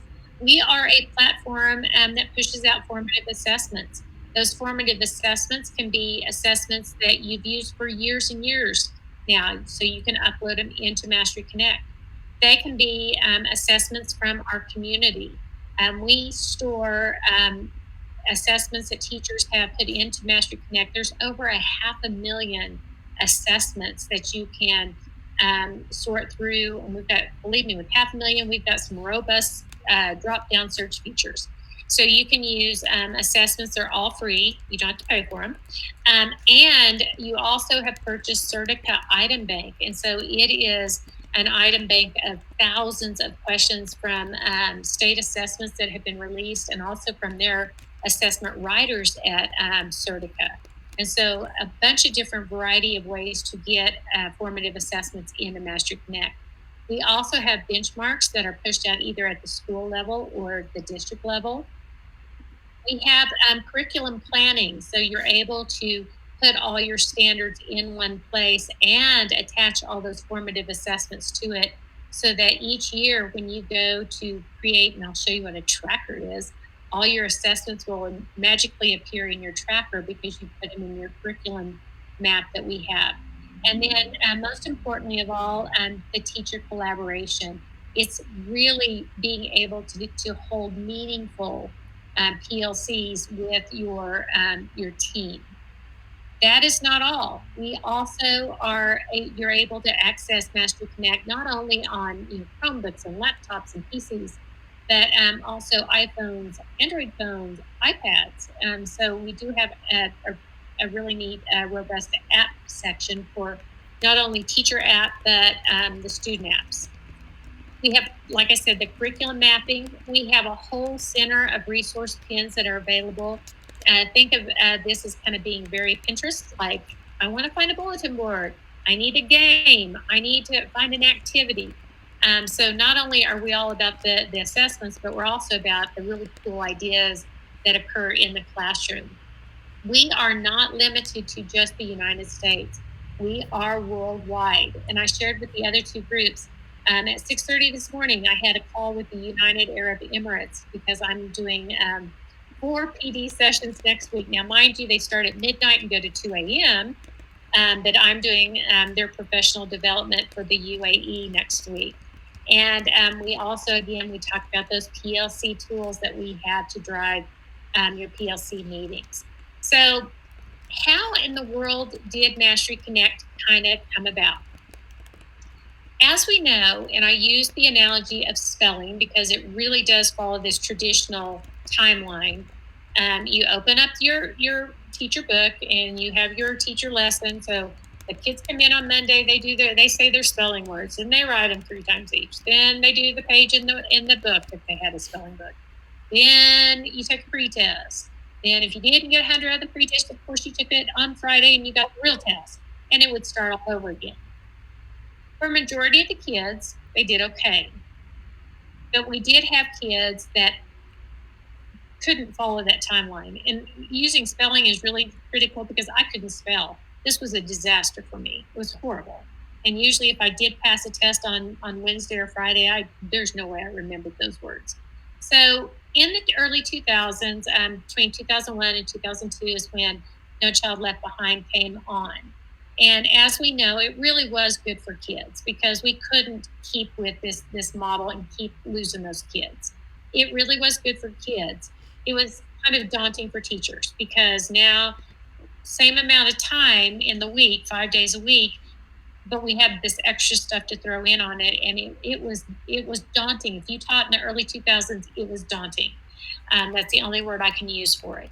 So a principal, an actual elementary school principal actually came up with the idea of MasteryConnect, and Salt Lake City is a really kind of a real tech-heavy city, if you were not aware of it. Lots of tech industry has gone to Salt Lake, and so he reached out to some of his tech friends and said, is there a way to put not only data in of all various different kinds, but can we push some assessments so theoretically, if a teacher teaches something in a class that day, can assess the kids quickly and get the results within 5 minutes so she knows or he knows how to pull the kids for reteaching or enrichment. So that was the task that he set on in the mission, and it did end up as MasteryConnect. So in MasteryConnect, we talk about the whole program is about this thing you're seeing in front of you, which is called a tracker. And a tracker is hooked up to your school information system. So the kids come in and their student numbers come in, just like they do in your grade book. They all come in alphabetical order with their student number. So teachers don't have to control who's coming in or coming out because it syncs every night, just like your Infinite Campus does. And so teachers don't need to manage this. The other nice thing about it, you'll see that the standards are organized up at the top. You choose which standard set you want to use. So if you're teaching AP algebra or AP trigonometry, you choose AP trigonometry and all your trig standards come in. If you're using, whatever standards you're using, they will come in. The nice thing about this is something that occurred in March, which was our virtual learning. We had a situation arise, and you'll see that this is 6th grade. I'm starting to teach 6th grade this year, and my question is, I wonder if my students really mastered 5th grade standards. So I might want to add into this tracker. It imported all those standards, but maybe I need to add some standards in. So it will add standards from not only other grade levels, but you can also put other subjects in. So if I wanted to put a writing standard in with this math tracker, I certainly could. So it really customizes it to the needs of the individual teacher. Now, you're also going to notice that it comes in what I always refer to as a stoplight, my green, yellow, and red. So the whole premise is I need something that I can glance at quickly, not have to sit there and absorb and evaluate and analyze. Can I quickly look at something and know what I'm looking for? So I can look vertically down and see that, oh my goodness, this standard here, they mastered. However, these two standards here, they did not. And you can see at the count at the bottom that these are two, because I've got 11 kids and I've got 15 kids. These are two standards I need to really hone in on. So it allows you to look down a standard, but it also allows you to look across a standard. So I can look at my Daryls in my classroom. I can also look at my Barbaras in my classroom. Barbara is one of my high kids. Teaching in the classroom, it wasn't the low kids that worried me. I worried about them, but I knew I could get them up. I just knew it. But it was those high kids where I had to continue to show growth, and they were high to begin with.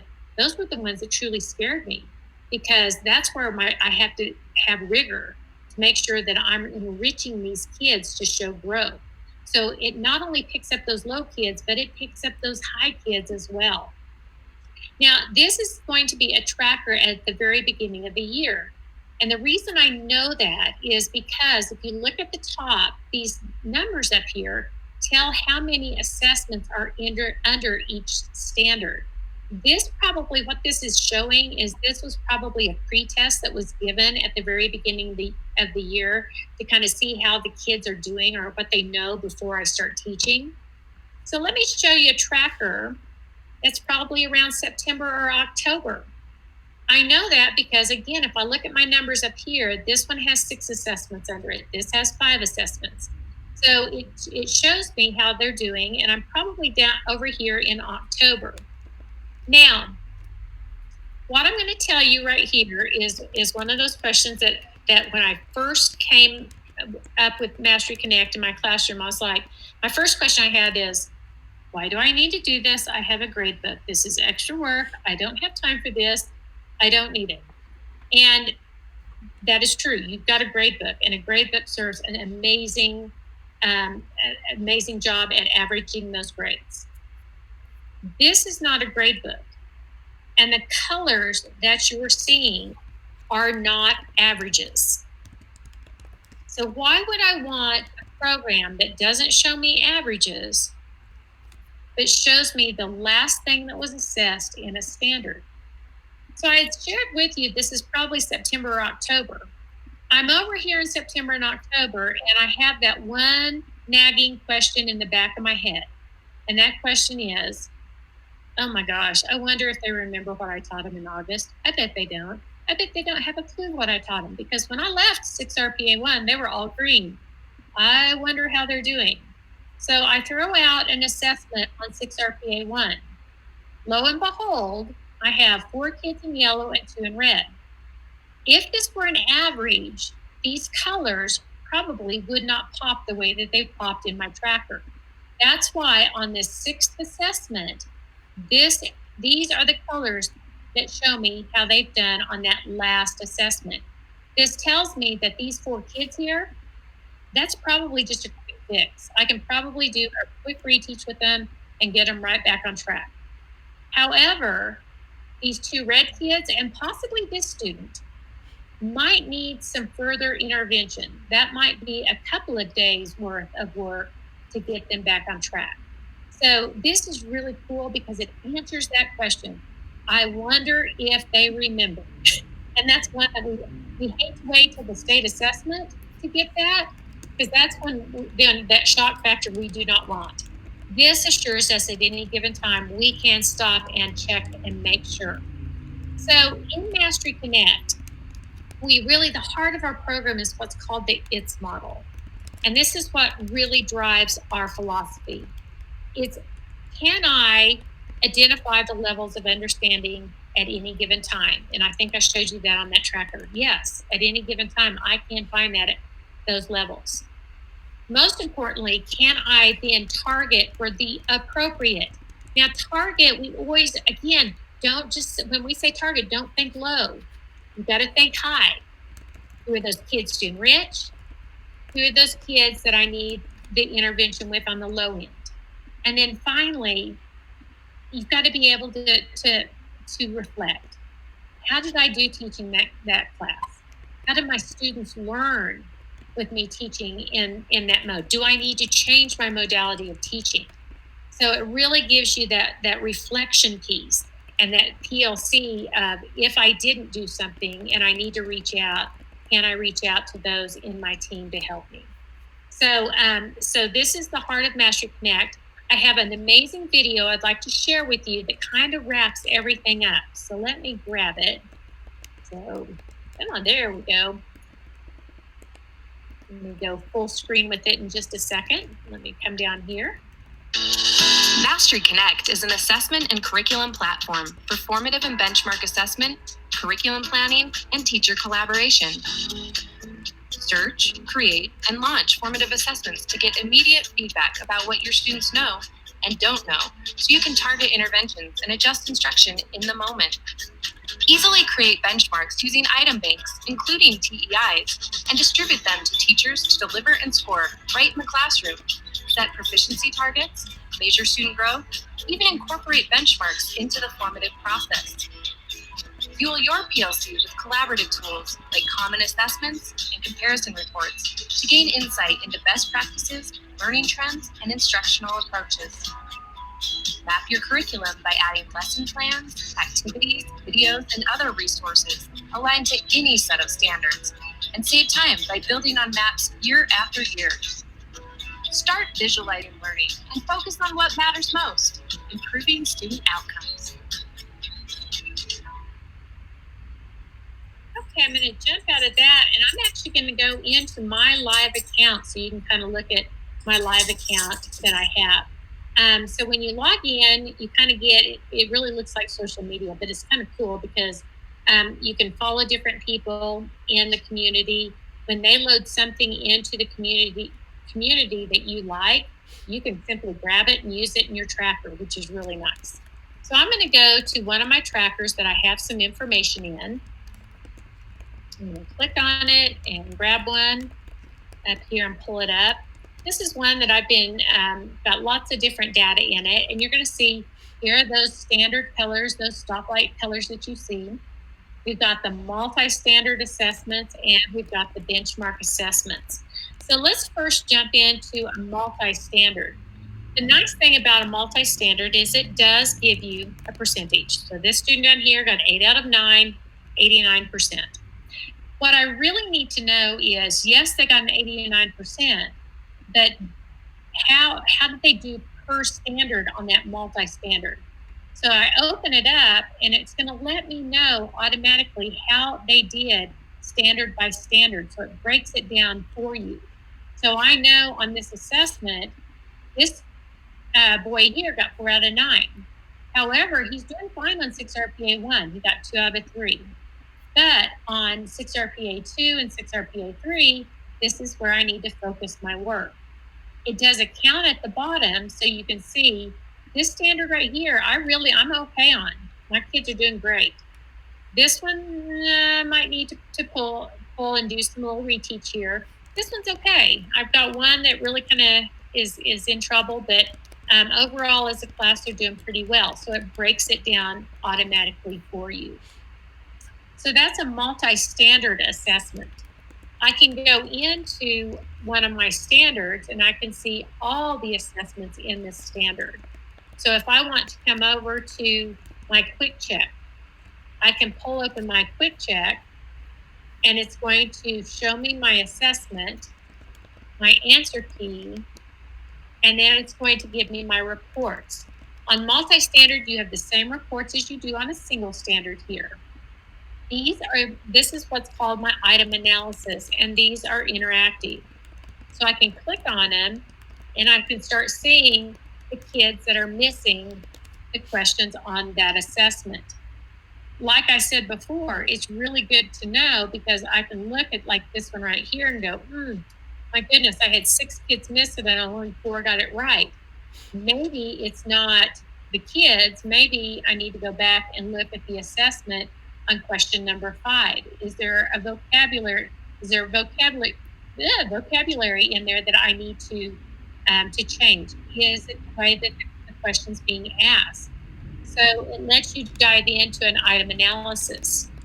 Student mastery is actually my favorite because we are linked with Infinite Campus, and so whatever your Infinite Campus brings into MasteryConnect, you can report on. So here's that assessment. All the students are students with scores, but then I can start digging down and looking at different demographic options. So if I want to see how my boys did compared to my girls on that assessment, I can look at gender. I can go to my IEP kids, or I can go to my ELL kids. So right here at one button, you can really start diving down into your assessment and start looking at patterns and trends. If you are a teacher that teaches multiple sections of the same course, so think 6th grade math. Maybe I teach 3 different classes of 6th grade math. I can compare my different trackers. So I can start looking at, are the kids in my first period class doing well because they're rested as compared to the kids at the end of the day? And you can pull the trackers that you have. I only have this in one class, so it's not dynamic to look at. But as I said, really a robust PLC, where if I push out a common assessment, and my team has done the common assessment together, so Todd and I are on a team, we can look and see, and it doesn't show me individual student data because that would be breaking any privacy, but it will let me see, okay, Todd, what do we need to do for these kids? And Todd will go, you know what, I've got to have an idea of what you're doing with your high kids because you have more high kids than I did. So really a robust reporting on individual assessments as well. So you can pull all the different reports per assessment, but I can also pull individual student reports. So with the student report, I can click open the end of it and I can go down and I can find every assignment that student has done and how they did on that assessment.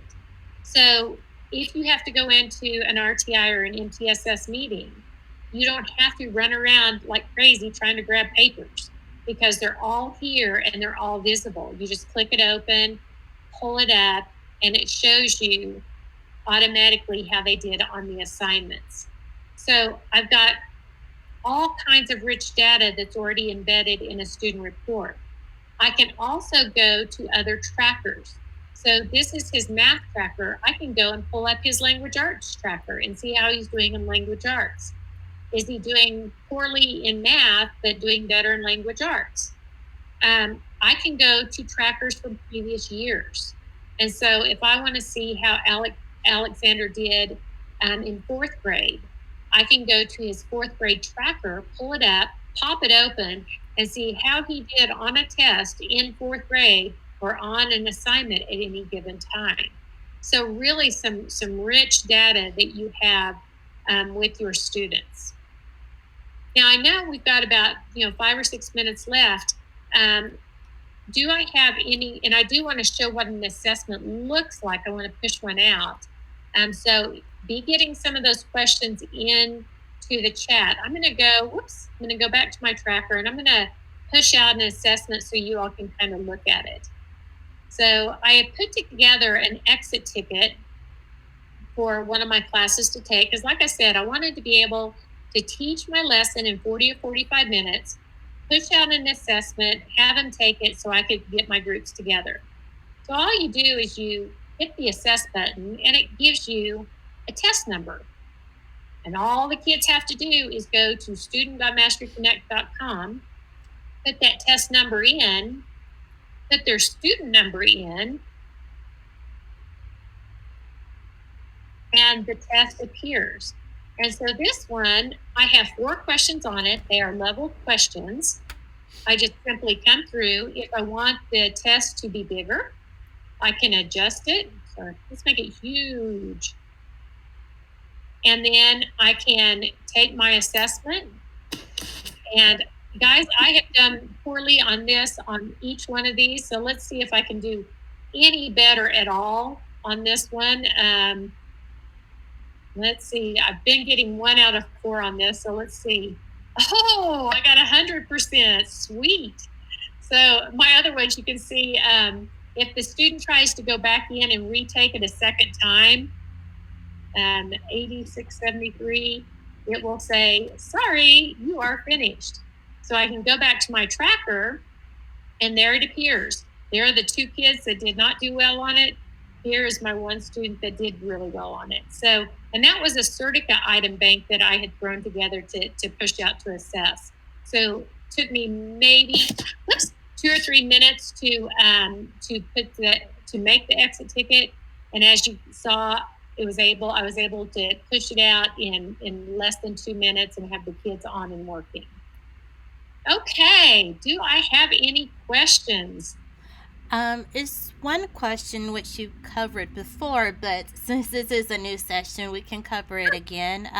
So does MasteryConnect grade then upload to Infinite Campus? It does. And so if it's a single standard assessment, what you would do is you would go into Infinite Campus and open up your gradebook. You would create the assignment just like you normally do. You create it in a column. Then you would open up your MasteryConnect. I would come down to where it says export scores, and I would want to export it as a %. Okay, once I've done that, I go back to Infinite Campus, click in Infinite Campus. I put my cursor in the very first box, in the very first cell, hit F8, and all the scores go into to the whole column. And that works because we're linked through Clever. We're linked up MasteryConnect to Infinite Campus. So it's very fast, very easy. What I like about MasteryConnect is I would not want to put this in my gradebook. That's an exit ticket. Don't need to put it there. This is a reteach that I pulled to the back of the room and did with my kids. This was an enrichment assignment. Those I probably don't want to put in my gradebook, but I definitely would want to put a chapter checkup in. And so it really makes you focus in on what truly needs to go in the gradebook. Okay? Another question. I think those are all the questions right now. Oh my goodness. Well, I hope y'all are excited. It really is a dynamic program. Like I said, you can upload assessments you've been using in the past, create your own assessments. Here's the assessments tab. You will see, I wasn't kidding when I said there are over 500,000 assessments in the community. These have all been uploaded from teachers around the world. It's funny because I just came across one with Arabic just the other day.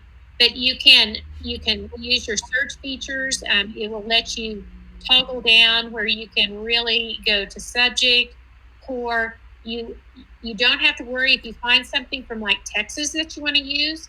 You can change the standards and put it into your standards.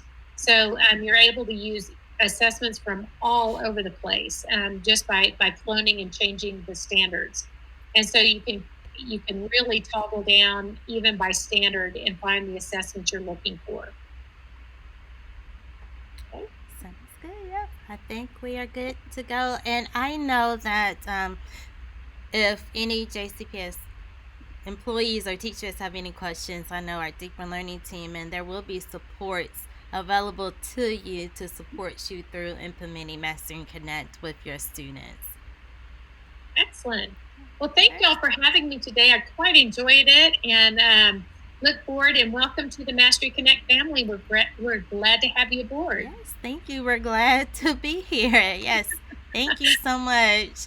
You're welcome. Do I just do the stop sharing and then what do I do next? And then you can hit the hang up button, the green hang up button, and then you are done. Okay, let me find that green hang I'm up. sorry, the red hang up button. It's you have to hover your mouse. It's towards the bottom where your microphone and your camera is. Okay, let me find. I had so many things open. Oh, All right. So welcome. It is 2:30, and let's take a quick look at the schedule before our next presenter start. I see that they are currently coming into the room, and I know that we are super excited for this next presentation.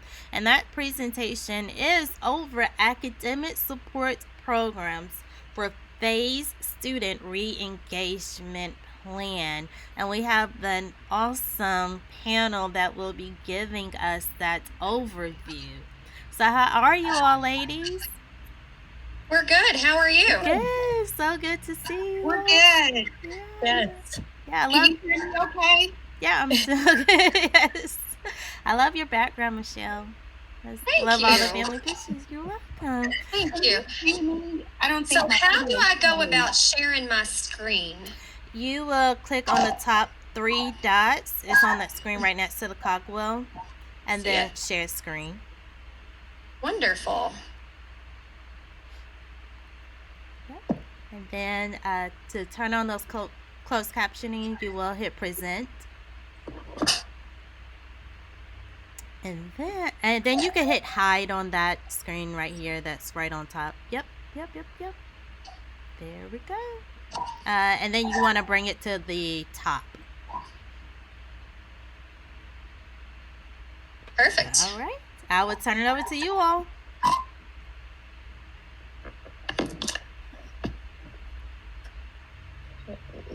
Good afternoon, everyone. Thanks for joining us today. And we develop within academic support programs, we developed the 4-phase student re-engagement plan to provide support to students as they transition back to school in a virtual and in-person setting. And on the main page, you will find several links. And there is a link that will take you to a short video that provides an overview of how to navigate through the plan. And there's the link for the short video. It just provides an overview. And then you will find the purpose and guiding principles of our plan. So when you click on the purpose, it just shows that, again, the purpose is to help students transition back and address their emotional and mental health needs with a focus on trauma, racial trauma, and equity as the foundational components in the re-engagement process, while also providing resources and training to our professionals and our teachers. And then we also have guiding principles for the entire plan. And the first one is to create re-engagement guidance that fosters support for our overall health and well-being of our students. And our second guiding principle focuses on equity and the strategies that are needed to create and address racial trauma and create an equitable environment. And then our third guiding principle focuses on providing resources and training that is needed to improve our relationships, routines, and resilience with our students. Another link on the overall main page is a link to our roadmap. And this provides detailed information on what the re-engagement plan consists of. It's divided into 4 distinct phases. Our initial phase addresses support that was provided during our NTI 1.0, and it provides NTI plans and support strategies. Our phase 2 is our transitional phase, and when you click on that, each component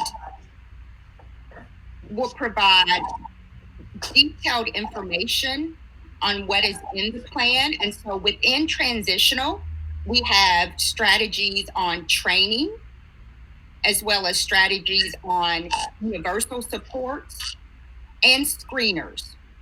And so our roadmap basically provides just an overview of each of our phases. Our phase 3 provides targeted supports and resources for our families and our students. And that consists of individual and small group resources and support, how we can engage with our families and have that connection, and then also a focus on trauma. And then for our ongoing phase, and that's phase 4, that's where we address components such as equity and racial trauma, as well as self-care. And with our ongoing phase, we say that these are resources and components that need to be embedded throughout each phase. And what we're going to do now is go through each of our phases and click on some of the links so you all can have an understanding and you can just have information on the overall layout of our plan. Thank you, Dr. Averett. So I'm going to go into the next phase of our plan, which is transitional. And all of this is kind of put together through our academic support programs department, which is led by Dr. Alicia Averett, who you just heard from. My name is Michelle Searcy, and I'm the lead counselor. I'm one of the departments that fall under the academic support program. And then we also have Terry Kendall, who is our specialist for our mental health practitioners. So if you click on transitional support, it's going to take you to a different screen. And our transitional support is really designed to help you focus on building relationships, routines, and resiliency as we welcome our students back next week. So you'll see here that we have links embedded throughout. And on phase 2, we have it on training, universal supports, and screeners. So we'll just start with the first one, and that is training. So when you click on training, it's going to take you to a repository of trainings that have already been vetted and processed to make sure that we're giving you all of the information you need to help you have a successful school year and help address your students' need, as we have all been through a very traumatic experience over the last 6 months. So you'll see here that the training section is broken down into webinars, self-studies, and professional readings. You'll also notice that there is a level associated with each. We have foundational, intermediate, and more advanced. So if you wanted to read an article on understanding secondary traumatic stress for educators and how that impacts you as educational professionals, you can click on the link right here and it'll take you to a great article that'll help you in that area. If you have a little more time and you want to do a self-study, you'll find those in the orange section, and you can read a short description and look at the link that is associated with each of those. Also in our phase 2, we have universal supports. And when you click on universal supports, you'll notice that it's broken down into specific age-appropriate content. So we have early childhood, elementary, middle school, and high school. Now, universal supports means that this is something that all students should have access to, not just a few. So if we know that if we lay that foundational support, we're going to be able to meet the needs of the majority of our students. So I'm just going to click on elementary for today's purposes, just to show you what that looks like. When you go into the elementary universal support page, you'll notice that the resources are outlined in the same format as you saw with the trainings. We have foundational, intermediate, and advanced. So these are all things that you can do as teachers immediately on day 1 to kind of help our students deal with trauma, with the stress that they have been experiencing, everything that we know that our students are struggling with. Our universal supports can help you. So we have social emotional learning lessons, we have check-in circles, and we have all different types of bibliotherapy and read-alongs that you can do with your students. Also in phase 2 is information on screeners. Now, when we're in our brick and mortar building, we know the signs to look for that a student may be struggling. So perhaps they're not as talkative as they usually are. They've stopped hanging out with friend groups, or they've just kind of changed as a student and they're not interacting in class as much. Those traditional indicators that a student may be struggling aren't going to be as obvious in a virtual world. So that makes screeners even more important. It's a proactive approach to provide information about students' emotional and behavioral health. So you can see here it's laid out by administrator, teacher, and mental health professional.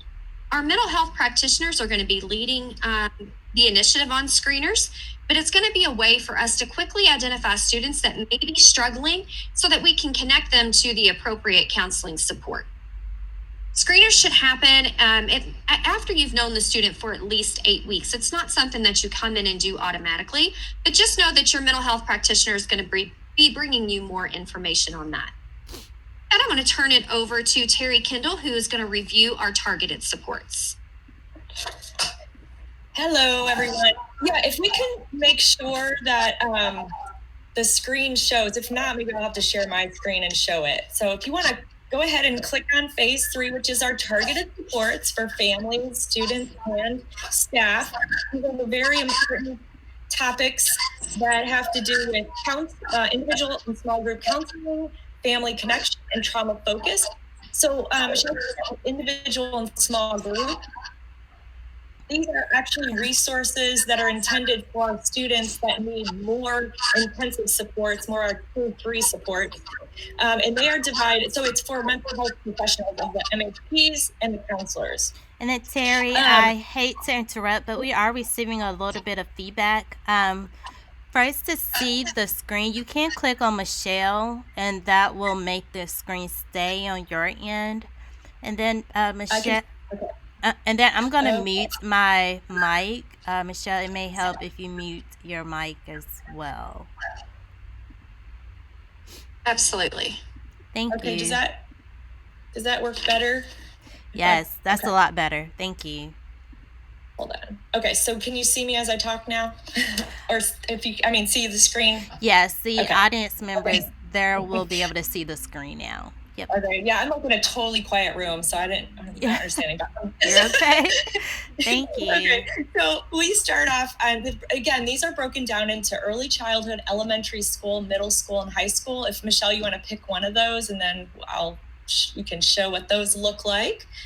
So this is middle school. And again, this is for, in case nobody heard me, this is for mental health practitioners and school counselors to use these for our more intensive support kiddos. And again, they're resources that are broken down into foundational, intermediate, and advanced. So we would definitely want to start with the foundation and move on. There's activities, there's printables, presentations, worksheets, there's blogs, websites, videos. It's pretty fun things, pretty important resources that would really help our kids. Okay. The next one is our family connection. And so these are resources intended for our families to help during this time. Because as we know, we're all struggling with some of our emotional wellness skills. So if you want to click on one of those, again, they're broken down into grade levels, just like the last one was. And these are, again, broken down into foundational, intermediate, and advanced. It's really nice. We've even got some things that are in Spanish. But again, this is different tips, a toolkit. There's recipes, resources, all kinds of really important things. Even mindfulness is in there for families, which is a great thing for families to take on as a mindfulness practice. So yeah, so you can see the newsletters, emails, websites. All right, and the last one is trauma focused. And this is so important. So I'm really glad we put this in here. And if you want to click on one of those, again, we're broken down into early childhood, elementary, middle, and high. Again, foundational, intermediate, advanced. So it takes the legwork out of this, takes the guesswork out of this. And we put descriptors by all of them again. So this is toolboxes, self-studies, handouts, articles, videos, websites, a little bit of variety in there. So that not only does it help with staff growth, professional growth, it also provides resources for staff to support students as they're growing. And we really wanted to focus on resilience because instead of really focusing just on the trauma, we want to help grow, because then we can focus on resilience and helping students heal. So those are our phase 3 supports.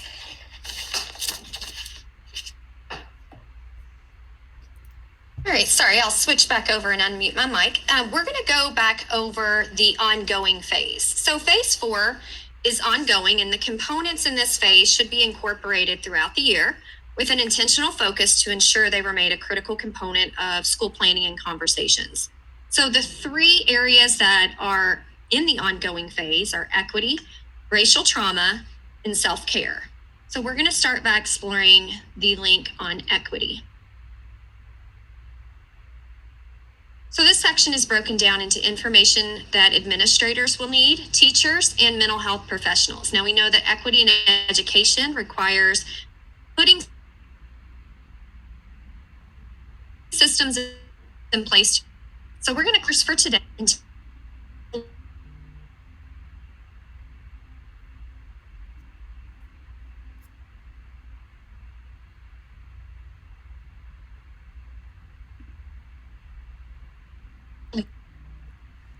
Click on the bell and it'll take you to a site that has just a huge repository of information to help guide you in this work. It can be a little overwhelming because it's 30 pages long. So what we wanted to do is to also break some of those components down for you so you didn't have to go through the entire document. I think one of the upsides or silver lining of COVID-19 and being shut down is that we have really seen a huge increase of supports within our community and within our country, but sometimes those supports can be overwhelming and we don't know what is a good support, what isn't, what should you spend your time reviewing, and it just becomes very overwhelming to try to keep up with all of the different supports that are available. So we've really tried to break that down and take that off of your plate so you don't have to do that. So we also have a learning repository that you can look at, and I'm going to go into that a little bit more on the next slide. And then we're going to look at specifically on the Bell Equity Caring site. So this is specifically for teachers, and it gives you access to lessons, helps you to connect with your students and get to know them as people, and really gives you a lot of great information on building rapport and building relationships. And we know that that's been a key in a lot of the conversations this week on the Learning Channel is how to develop authentic relationships with students when we don't have them in our classroom. So then we're going to transition on to racial trauma. We have a lot of racial trauma that our students are experiencing, our staff, our parents. And even though it's brought to the forefront right now, we know that this is not new for our students and our teachers and our parents of color. This has been going on for decades, centuries. So we want to make sure that we are addressing racial trauma and that we don't sweep this under the rug. And we need to help our teachers understand how to do this in an appropriate way and not only give them resources that they can use to work with students, but also give them resources that can help them grow in this area of understanding. So we know that we have to do some legwork and we have to have difficult and hard conversations and that it's going to be uncomfortable at times. And so we're all in different spaces and places in our journey. And so we have broken down here staff professional growth. So information that can help you grow as a professional. And if you're at the foundational stage, that's okay. If you're just needing to start really understanding how race and trauma affects students, how it affects the adults that you already interact with on a daily basis, we have that for you. If you're a little bit more in the intermediate phase, that's great too. And then we have some recommended literature. One of my favorite ones is When Schools Cause Trauma. So a lot of times schools can be a traumatic place for our students, unintentionally so. So when we are able to step back and examine what we do that causes trauma to our students, we're able to address that more adequately. Now, a moment ago, I told you about this learning repository, and I want to take just a second to dive into that and show you what this is. So here we have a list of readings, professional readings that you can read to expand on your understanding of racial trauma. We have a whole bunch of different books and articles that would be beneficial. You can go to Watch and Listen, and here you're going to see movies and films, and even have links to podcasts and videos that can help you grow. And then we do have a few conferences and trainings. Those aren't as much as what we are used to seeing, just because a lot of our conferences that are typically taking place have had to shift due to COVID-19. So really want to encourage you to dive into that and take a look. But then after you address your own understanding and education in the world of racial trauma, then it's important for you to know, how do I work with my students? And the approach that we use at elementary school is going to be very different than the approach that we use, let's say, in high school. So we have broken down these resources by grade level to make sure that they're appropriate for the students that you serve.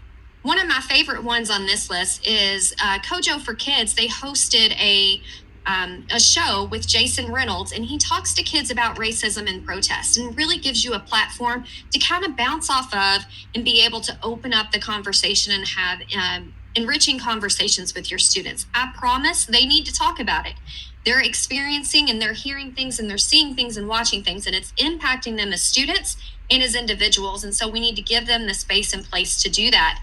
But we want to do that in a responsible manner. So here are some resources for you that you can use in your journey. And then lastly, we have information on self-care. And I say lastly, but really this should not be the last thing that we focus on. We know that with all of the traumatic experiences that our students are having and that we are having as individuals, oftentimes as educators, we carry that on our shoulders, and it can become very heavy.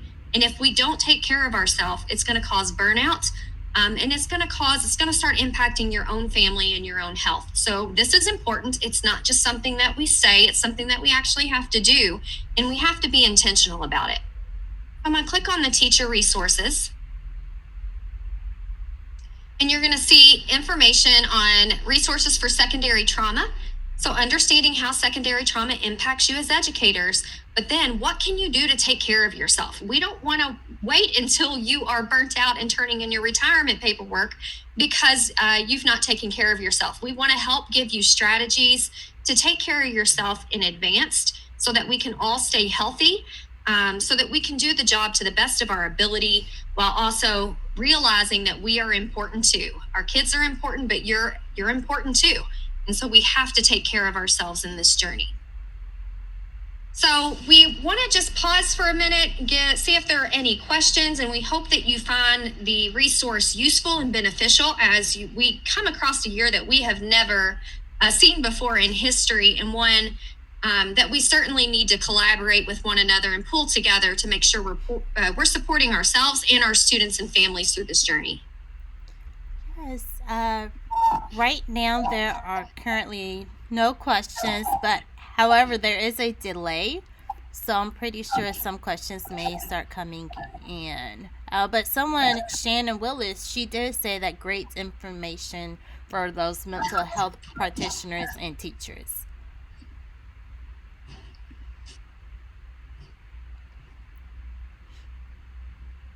Wonderful. Thank you. Thank you. And again, if you have any questions for our panel, you can hop in the chat and we will get those questions answered. Thank you all. Thank you. And this video will be uploaded at the end of today or tomorrow. So if you are looking and you need a refresher, you can come back to the channel and you will see that video uploaded. Thank you all for presenting today. It was awesome. Thank you for the opportunity. No worries. Thank you. Have a good one. Thank you so much. Thank you. All right. So we do have a couple of minutes. So let's again hop over to the channel. And again, thank you so much to our last presenters. The next session is relationship building with Jennifer, Christina, O'Shea, and Lisa. And I know that will be a session that you do not want to miss. So if you are watching right now, please text a friend, email a friend, call a friend, and let them know to tune into the next session.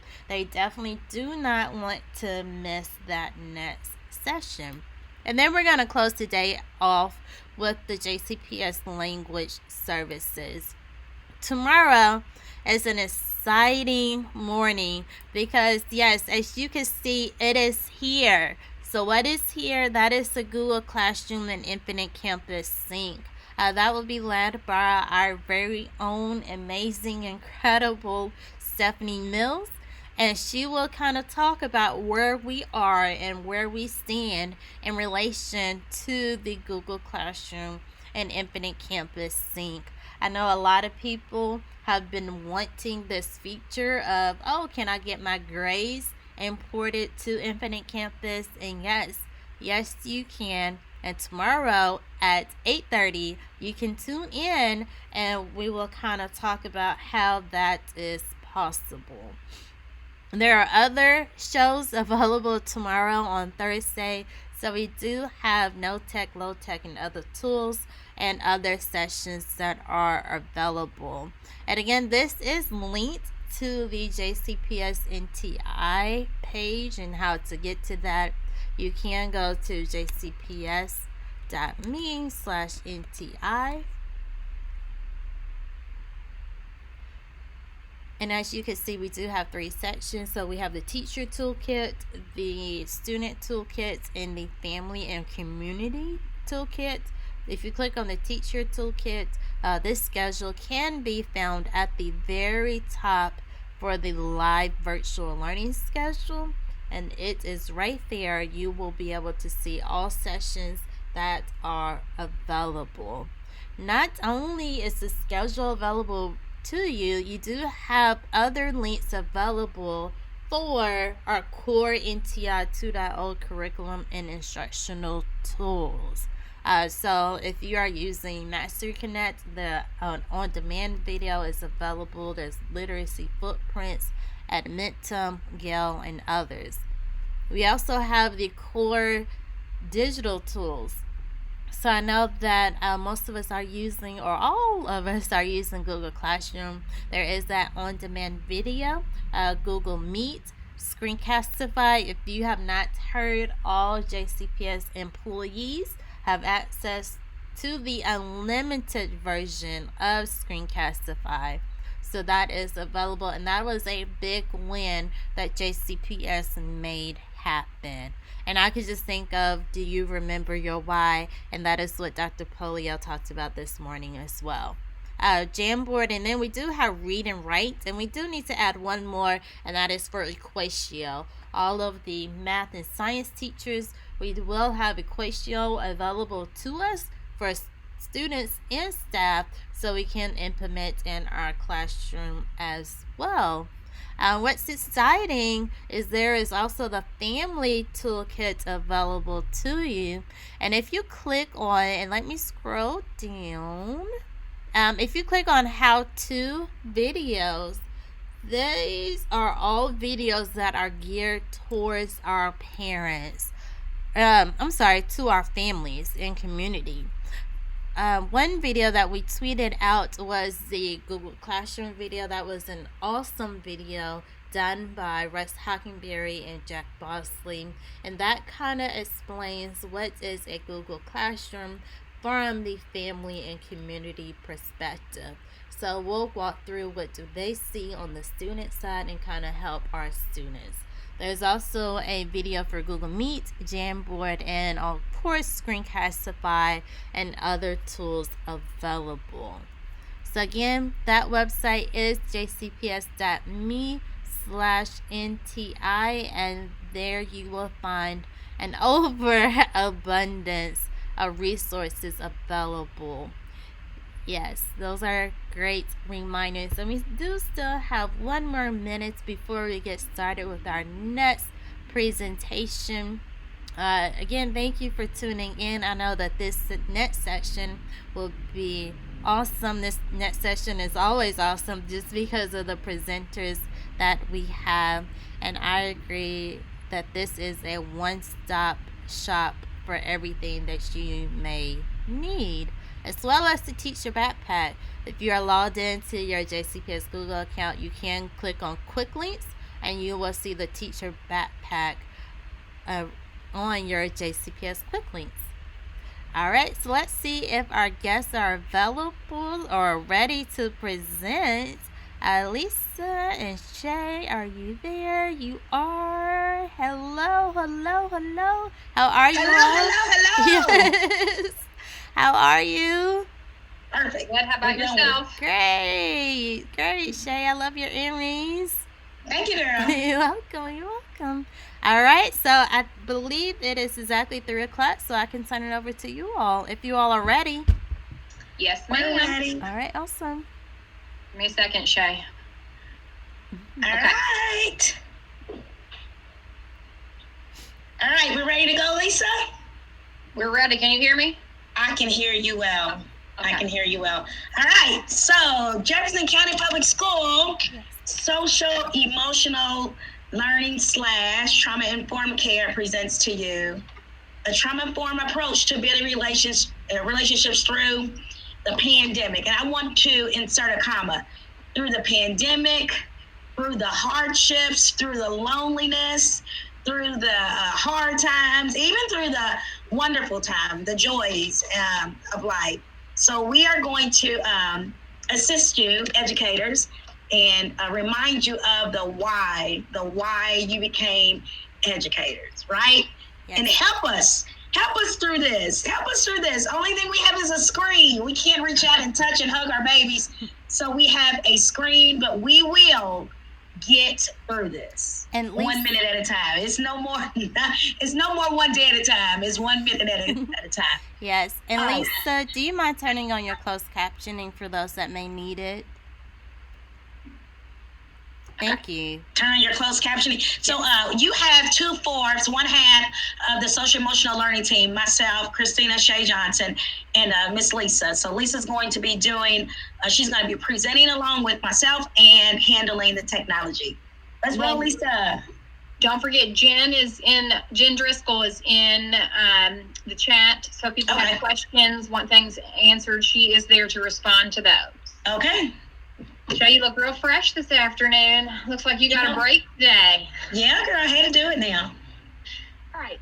So Shay and I are going to talk to you this afternoon about gaining some knowledge by recognizing the benefits that students garner from relationships, routine, and resilience. So we're looking at all 3 of those things with our students and teachers, but we're going to really hone in and focus on relationships. Mm-hmm. We have lots of strategies. Shay and I are going to show you some things that we have found in our search for ways to better support teachers through NTI. So we're going to share those with you through the virtual learning experience, things that we know of, and then we're going to talk about ways to maintain those relationships across the screen when we can't do things like Shay said with hugging them or talking to them face to face, reading body language, those kinds of things. Mm-hmm. All right, so the COVID pandemic, the loneliness of the times right now, the stressful times right now, and even the highs right now. We can't share those with our loved ones. We can't share those with our friends. The things that's going on just in Louisville, it has an increased loneliness, stress, anxiety, depression among many students and among staff, right? Among anyone that has JCPS attached to their names right now. This is who I'm talking to. We need to remind students, listen, I need you to be psychologically safe. I need you to be mentally safe. And I'm going to ride this ride right along with you. They need to feel it and they need to hear it. How are we going to do that? Through positive relationship building. Shay, how are we going to do that? You're already asking great questions. We're going to help. We're going to help you with that. We're going to help students grieve through the loss. We're going to help students with the uncertainties of today. And we're going to do that through relationships. Lisa? Okay. So we would love if there were individuals who could chime in with us, but Shay and I will just have to run the conversation ourselves. Shay, tell me some ways when you were in the classroom or as you've been in schools that you support, that classroom connection was built prior to NTI. Yeah, so when I was in the classroom, I always verbally told my students, I'm going to set the table right now. And setting the table, students, looks like this. Miss Johnson is going to throw out a nice tablecloth of forgiveness. I'm going to say some things that you may not like, and you're going to say some things that I'm not going to be able to feel either. So right now we're going to say we will forgive in here. I'm going to do a spoon of kindness. I'm going to do a butter knife of lots of laughter. We're going to make it through today. And I can say that eye to eye, shoulder to shoulder with them, a high five, a nice hug. Can't do that anymore. I used to love having the lunch bunches because I got to sit right across from them and we got to spend moments together over food, just a simple meal, and it brought us closer and we got to share some personal connections and some memories that we had before NCI. And then COVID hit. Lisa? So I was thinking about something different that I did. I was in middle school. So those of you who are watching are middle or high school, you switch kids every 50, 55 minutes or whatever. So one way that I built classroom connection was to step outside of my own comfort zone and to let kids kind of let me know what they needed. I wasn't a big toucher, not a big hugger. And this one student keeps coming to mind where she would come and stand next to me while I taught. She just needed some physical connection with me. Yeah. And that was very uncomfortable for me, but I knew that's what she needed. So it was more important to me that she have that than for me to be my own comfort. So allowing students to guide that conversation rather than me saying this is how it has to be. That would be necessary to actually touch people, to be in person. Yeah. And then I'm going to go on to some of the concerns, not necessarily something that I had thought about, but a teacher was talking the other day about missing out on those nonverbals from our students, that body language, or them not being able to let us know about some of the trauma they may have going on in their home because they are still in their home. So finding ways to be able to allow students to communicate that with teachers while being in the presence of the people who may be causing the trauma or abuse. Yeah. What other concerns do you have or know about? Yeah, so I guess you're asking the chat room, but I was also thinking about how every last student in our district has a unique experience they have a unique experience that they're bringing back to us. We stopped at March 13th seeing our babies face to face. So their life did not stop there. Things happen, and every last one of them, they're carrying that, and what we call in the SEL world, they're carrying that invisible backpack with them. And so when we meet back up with our students behind these Chromebooks and behind the laptops, you're not going to be able to see their invisible backpack. You're not going to be able to see all the lows that they're dealing with. And you said in their homes, and I'm thinking, well, some of our students are now homeless because a lot of our parents, our caregivers, they lost their jobs, right? And so they're dealing with, oh boy, school's about to start and mom ain't got no money. Now we're in a homeless shelter. So what do you do? How can you still maintain that positive relationship with your teacher, with your educator, and you have that low going on in your life? So now more than ever, Lisa, I would like to say we have to lead with compassion and empathy. Those two things. Yeah. Something else I was just thinking about too, those brand new kids. Can you imagine being the parent of a kindergartner? Yeah. Or a sixth grader or a ninth grader going to a new school and how those connections are going to be built. Sorry, I didn't mean to cut you off. No. I was just saying we must lead with or teach with or start our day with compassion and empathy, a combination of both, because once you trade with those students and once you trade shoes with those parents, then the day seems a little bit different. It seems a little bit different. Such a great comment too, Shay. So that people ask, what can we do about that now, Lisa and Shay? So here we go. Let's talk about what we can do. Mm-hmm. So the first thing that we have to own is what Shay said, but understand positive relationships have to come first. I feel like that was a lot of what Dr. Polio said today in the kickoff, that you have to make sure that is a focus, that we get it, that content matters. But now more than ever, because we can't be in the physical space, we have got to build those positive relationships, make those connections. Right. And also, if I can interject right there, right at the beginning of your day, if you're meeting with the students, right at the beginning, just setting that tone, setting that positive tone, because I'll hold up my cup again. I did it earlier. This is my big coffee mug, right? Or tea this afternoon. But students are waking up every single day with nothing in it. Matter of fact, there's nothing but dust in it. Dust is brown and nasty and dirty. Nothing but dust in it. And it's our job, if we can we just fill it 1/4? Just 1/4. And that 1/4 could be a good morning. I am so glad you logged in today. Just a little bit. That's a teaspoon of it, right?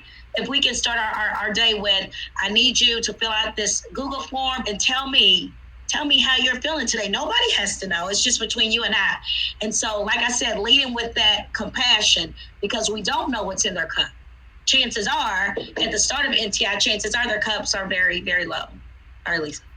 Okay. The other thing I just want to point out, with understanding that relationship and routine should guide the way, is the second bullet, to remember to maintain an attitude of inclusivity.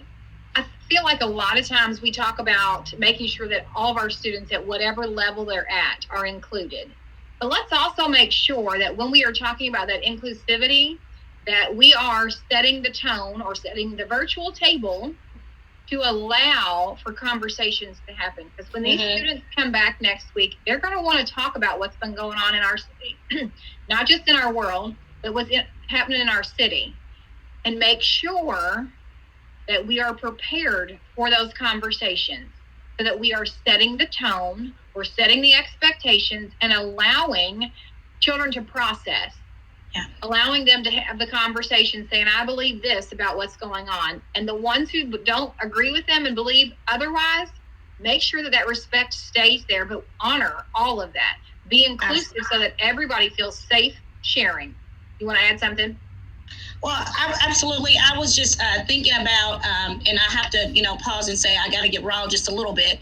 I went to a bunch of funerals, and I went to a bunch of wakes of people that were under the age of 21. And I'm saying that because those were our JCPS children, and there's more funerals and, visitations to come. And our students, they have a lot built up. And when I say a lot built up, I'm talking about anger, and I'm talking about resentment, and I'm talking about vengeance. And you have to know these students may not push power and log on with a smile on their face. May not happen because their world may not be popcorn and lollipops. It is what it is. A lot of these children, they're connected to our victims who met their demise. And so we have to come in very gentle, because like I said before, we don't know what's in their backpack, but we have to come in very gentle and be flexible in receiving what our students are going to give us in that present moment. You have to be empathetic, because like I said before, we don't know what's in their backpack, and they're waking up maybe with an empty cup, right? So they're dealing with a range of emotions, right? And like Polio said, we have to remember the whys. Why in the world did you come into this profession? And it wasn't just because you love addition, right? It wasn't just because you love talking about the Constitution. So our kids are coming in with these emotions, and as educators, we have to figure out how are we going to deal with these emotions behind a keyboard. I'm just looking at a little circle, and I know there's people behind the circle, and they have a range of emotions as well. So how do we deal with that? And that is through positive relationship building. One other piece I want to add is being flexible. Shay mentioned that, but being flexible with our students and their situations at home, but also being flexible with ourselves. So when we planned out this presentation, Shay and I had a video we wanted to share with you, and then we did it this morning, and you can't hear the video. So for some, and I will tell you all this before this whole process, that would have really flustered me. We roll with it. We just got to keep going and understand, even if we were in front of a class full of students, And it was the first day of school. Hey, y'all, technology's messing up, so it's not working right. So being flexible with them as well as with yourself. Yeah. All right, Shay. Yeah, here it is right here. Every child needs a champion, and then you can call it quits right here. What does that mean? It means we need you. We need you to be that positive adult that flips up that laptop, that puts on that beautiful face and say, I am your caring adult. I am here for you until the rest of the year, or even after that, right? Sometimes the one thing that your students need the most is what? Not in your lesson plan. If I don't like you, chances are I can feel it, number one, because listen, kids are very smart and they can feel how you feel towards them, right? So if you need me to work for you, I need you to make sure that I'm seen. I need you to make sure that I am emotionally safe in your area, in your spot when you flip up your keyboard. I need to make sure in the SEL world, we say our trauma exposed kids need to feel safe, competent, and worthy. Hello, in this digital world as well. Can you have a safe, competent, and worthy classroom going on during NTI? Absolutely. Absolutely. We're going to show you a couple of tools today. One thing, go back one time, Lisa. Okay. One more? Yeah, one more. Yeah. Yeah, Rita Pearson was going to be our guest today. We was going to play a little bit of her, and she was talking about how every child needs a champion. And she talked about a student getting all his problems wrong but 2. And on the paper, she put +2, but he still received an F. And he's like, Miss Pearson, what in the world? You put a smiley face. She said, baby, you on the roll. You got 2 of them right.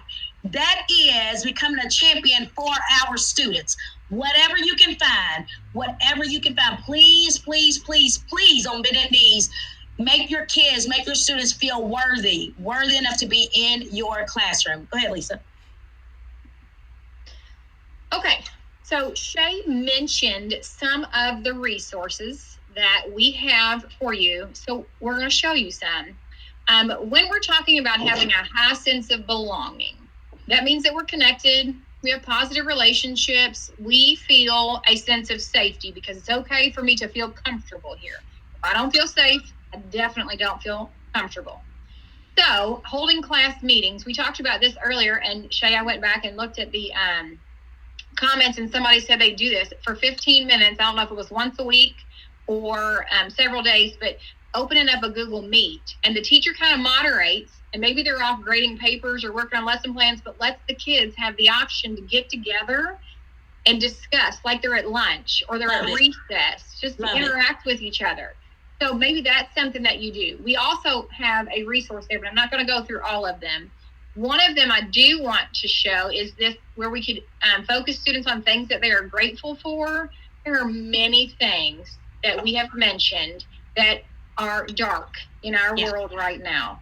So trying to change the conversation to focus on things that are positive. So one of the things that we have is a Google form with example notes of gratitude. So you could put your own gratitude here, or if, I don't know why this is, there we go. Somebody wants to handwrite it or draw it and then take a picture and upload it. They can have the option of keeping it private or sharing with classmates. And there's a PowerPoint presentation. If anybody wanted that, I have the template for it. That's something else that you could share. You want to say something? No. The gratitude, of course, is always my favorite. I think it would be amazing if teachers could start their virtual classes with the gratitude form. It's positive. It's kind of hard to be upset when you're talking about what you're grateful and thankful for. It would fill the cup a little bit, when you start the day. Okay, this is the one. I was like, good. I'm hoping this is the right one. So this is one that Shay and I love. It's another one that is linked in the presentation.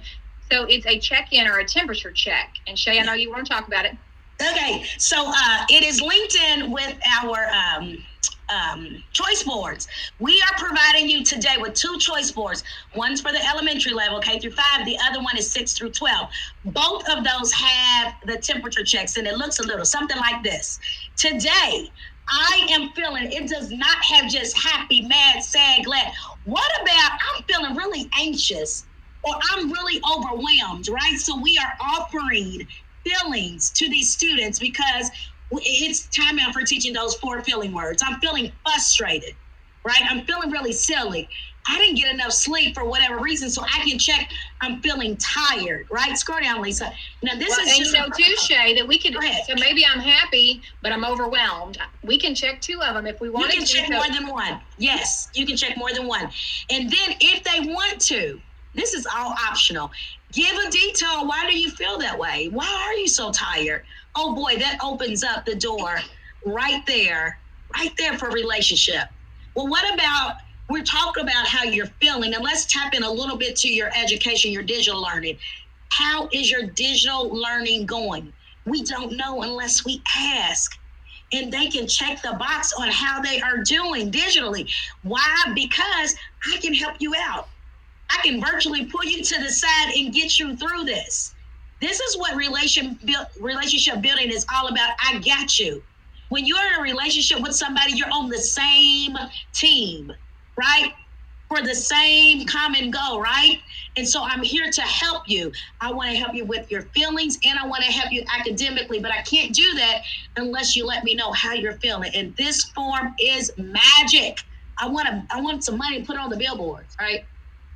Hey, can you imagine how empowering this would be too? Like, I'm looking at the third one. It says, I have done a little, but I'm definitely falling behind. Yeah. To know that in private, I can say this to my teacher and nobody else has to know. Like, can you imagine if you're sitting in a class of 25 kids, nobody's going to say that out loud because it's embarrassing. Thank you. Being able to put it here.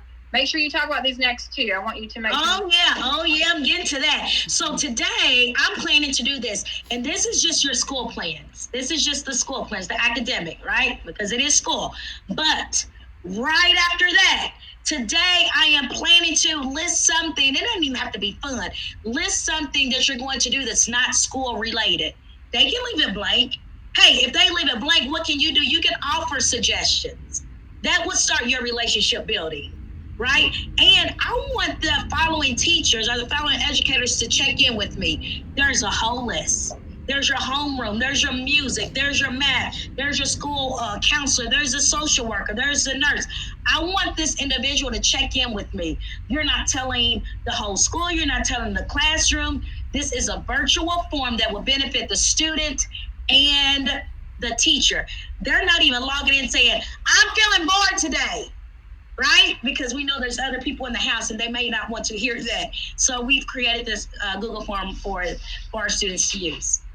Well, the other thing I want to add to that too, Shay, is can you imagine if you don't know and you need to talk to the counselor or the social worker, but I don't know how to get in contact with them. Yeah. How do I reach out to them? I don't remember their names, or maybe they're new. I'm new at a school. So this would be just phenomenal to say I can go to one person and get everything that I need. Okay. The other thing that we have is some other strategies with starting each session with a morning meeting. And then the other one I want to point out is the mindfulness activities. This is, yes, our virtual calming corner.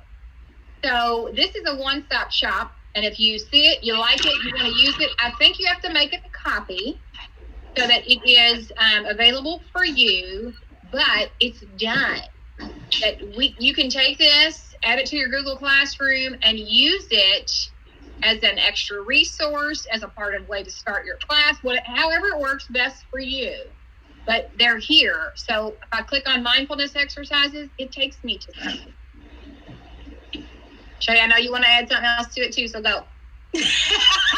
Go back, girl. You know, that keep calm and do nothing. First of all, this board is amazing. Right? It's created for you. Please take it. All right. But Lisa, I want you to click on that red push pin of keep calm and do nothing. All right. So when you tell your students about this, right? Because let me get raw again. When I went to these funerals, our babies was screaming and crying. They didn't know what to do with their feelings that were invited to their brains. They didn't know what to do with the anger. They didn't know what to do with the frustrations. They didn't know what to do with all these range of emotions coming to their brain, right? We can teach stay calm and do absolutely nothing. And when you click on this, there's 2 minutes of calm, peaceful music. Now, listen, I got a 13-year-old and I got a 16-year-old. This ain't hip right now, but you have to teach it. You have to teach it. It's not country music. It's not R&B. It's not rap. It's just nice, soothing music. The aim is for the brain to receive calm. That's all. And so, like I said, you have to teach this maybe during one of your lessons, just doing absolutely nothing but maybe looking out into the ocean, into the skyline, and listening to the beautiful music and teaching our babies there is a way to absolutely stop and do nothing. It's not going to work the first time. Probably not. Maybe even not the second time. But we're educators. We know that we have to try again. Want to go back to the board, Lisa? You got some other good stuff on there. Yeah, but I was going to say too, that something else that, maybe it's set for 2 minutes. Maybe kids can't do that. Well, start at 10 seconds. Can you make it 10 seconds and then just keep adding on to it? Yeah. I know our boss loves that on her phone, sometimes she just stops and she just colors as a way to relax. When you click on that online coloring. Yep. Yeah. Yep. Yep. And I know in a lot of therapy sessions, they use this as well. Well, and I was going to say, too, that if this was something like Go Noodle for the mindfulness exercises, if you feel like it's too young for your students and you have something else, find something else, use that. Like I said, you can make a copy of this and then use it as your own. But if you don't want to and you just want to take it and use it, it's there for you. Yeah. Yeah. So amazing. Yeah. And don't forget, you always tie in the relationship part of it, because you can do it right along with them. See the teddy bear? Click on the picture to show ways to calm your brain. Our babies need that. There's a whole lot going on, and we can't even imagine what's going on with our students. Well, and you think about that. We need this kind of stuff. Think about the visual relaxation. I used to do that sometimes when we were at work and you're in that office space, and sometimes you just need a 2-minute break. Like, okay, let me put it on while I'm reading a book. Yeah. Or whatever. Okay. So the other thing that we want to point out are our choice boards. So take it away, Shay. I know we already talked about. Yeah, so this is the our social emotional K through 5, and then right after this one we have the 6 through 12. But you're welcome to either one of them. They're interactive, so all you have to do is some of them are interactive. I want to point out, I think it's the next one. So this is elementary. Go to the middle school one, because what's in now, guys, is TikTok. All your kids from K to 12, they know about it. So get with the plan. All right. It's in the third box, social awareness. This says write a letter, send the email, or create a TikTok. Why? To encourage someone. You can do it as just an encouragement one student, or encourage your whole entire classroom. Shay, I don't know how to do TikTok. You still asking good questions. Go to YouTube. Figure it out. Create a TikTok for your students. Hey, I can get hyped with y'all. This is what I want y'all to do for the school year. Put on your music and go with the flow. There's no mistakes you can make. Relationship building. Show your students that you're human too. Show your students that you got an invisible backpack too, and we are in this together. Please look through our choice boards. Take it from the K through 5. Take it from the 6 through 12. Have your students share it with their families, right? It's good for them. It's good for us. It's good for you. Well, I was going to tell you this too, Shay, that I looked back at the comments this morning and people wanted to know where to get the choice boards.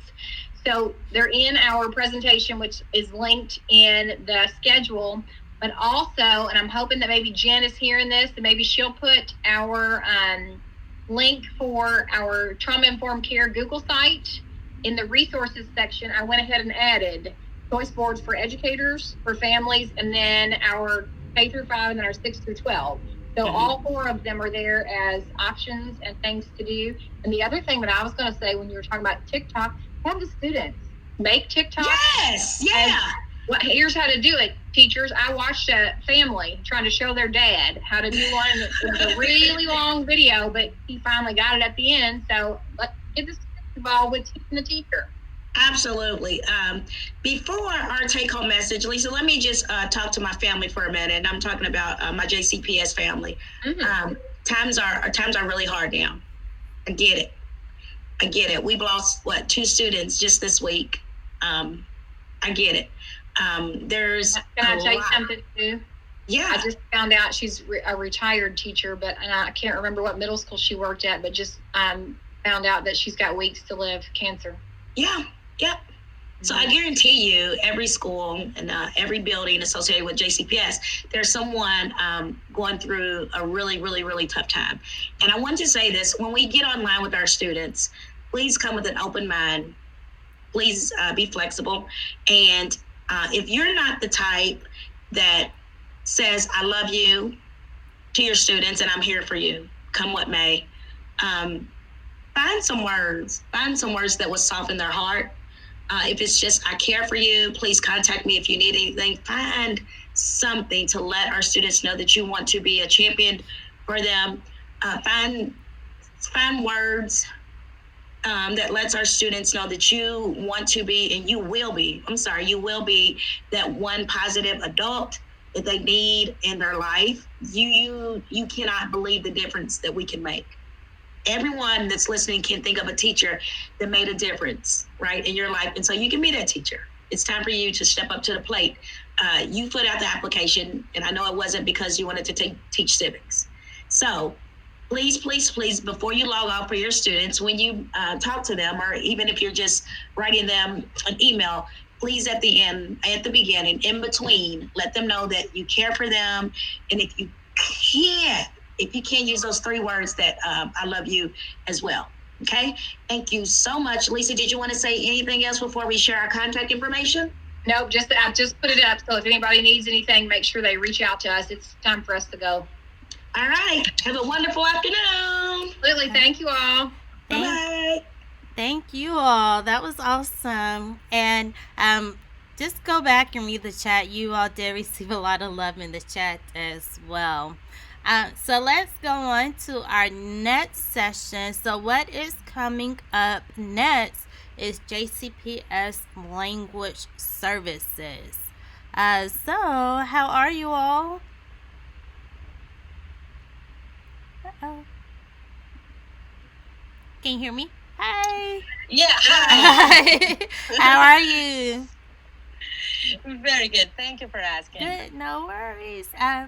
Who is sharing their screen today? Okay, so hi everybody. Thank you for this invitation to this our office, Language Services. Is really glad to be here with all of you. Our team is composed for 4 members. My name is Jenimar Marencio. The other facilitator is Gretel Gongora. And our coordinator, Livan Lima. And we have our data management technician, Evelyn Davison. Livan and Evelyn are going to be in the chat box, ready to answer any question that you have while we are presenting our services. So, Gretel, you're next.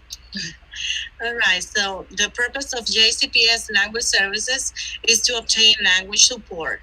We help the district communicate effectively with English learners and their families in their native languages. Language Services has a dedicated webpage for you to have easy access to language support. And here is how you can find the language services information on the web. I'm gonna go ahead and share my screen with you right now so you can walk with me.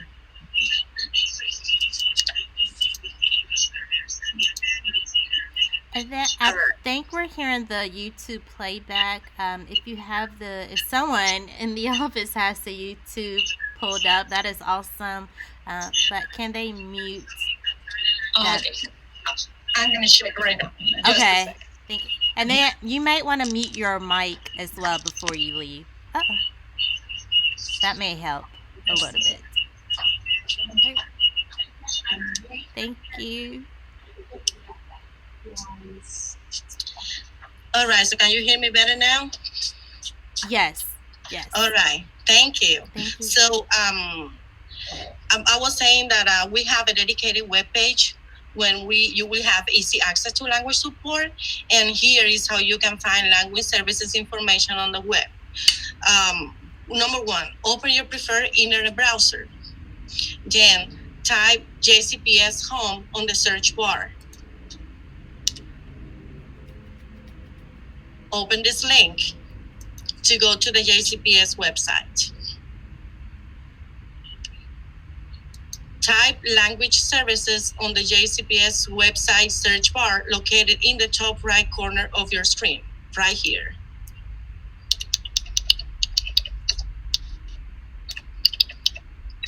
And hit enter.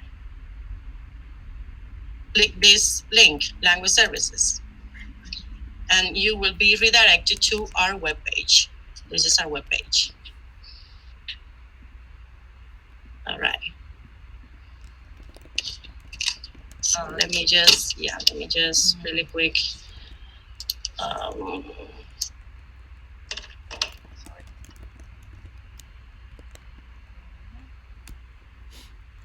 Okay, our web page. Okay, right. Can you put? Okay, perfect. Okay, our web page was designed in a way that everybody could access in a very easy way. So we create 4 tiles here, each one with information of all our services. In the right columns, you are gonna see the 4 services we provide. That is in-person interpreters. In this case, during these times, they are virtual interpreters. We translate documents. We offer over the phone interpreter services and video interpreter. Okay, I'm gonna be talking first of this one, request in-person interpreter. If you click in that one, you are gonna see 4 links. They were created to give us like an idea of how to use or when is the correct moment to ask for an in-person. So if you are first-time user, you are gonna click this one here because you are going to need a username and a password to create your own request. So here you can see that we have our email. If you send an email to this address and you are going to put only TIE requester, we are going to know what to do. So you are going to receive an email from our office with your username and a temporary password. Then you can change it and create your own. This is gonna be yours for all years that you are gonna be here. In case you forget the password or you forget the username, it's okay. Just contact us and we are gonna be really glad to help you and send you back again. So for assistance, if you need to complete the request, you are gonna click this one here. So, and you are going to see 2 short tutorials on how to enter a request. So you just click that one and then you are gonna be prompt to the tutorial. So you can watch it.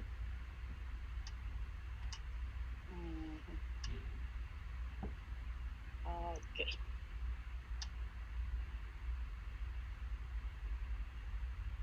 Okay.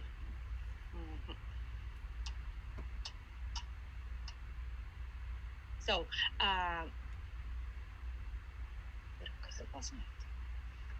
okay, just a second.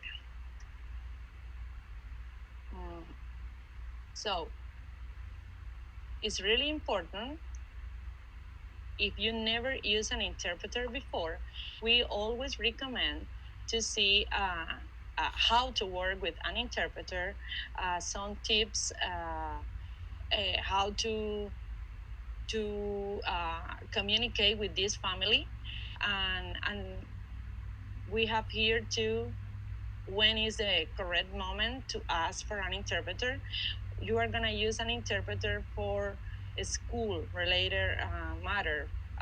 We don't recommend to use interpreter for instructional purposes. For that purpose, you have your bilinguals in every in each school. So here, you just scroll down and you can see many ticks.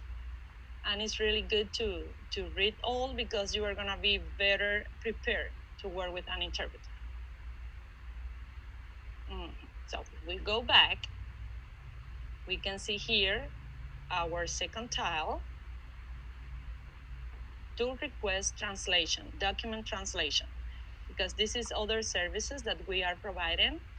And it's very important, as I told you before, that you check the link here, how to complete a request, learn more about translation.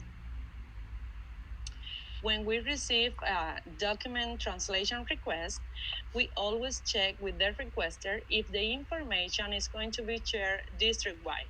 So in that way, we can upload it here in our JCPS translation library.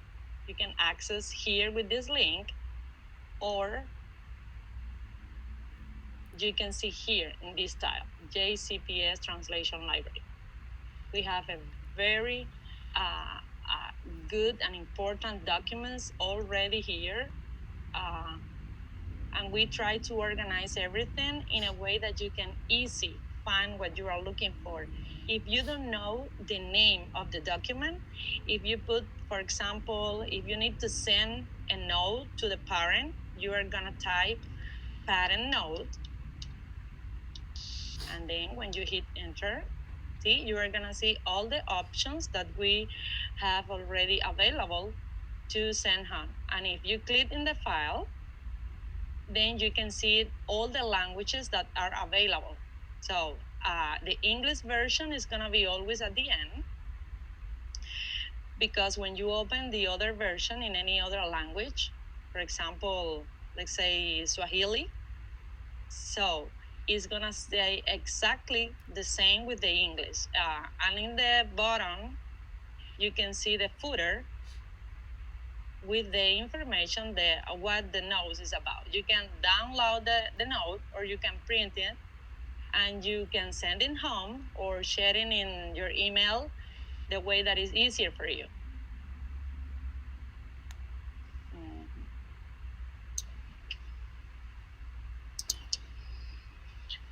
Okay, so now we will continue with the 2 on-demand services that language services facilitates.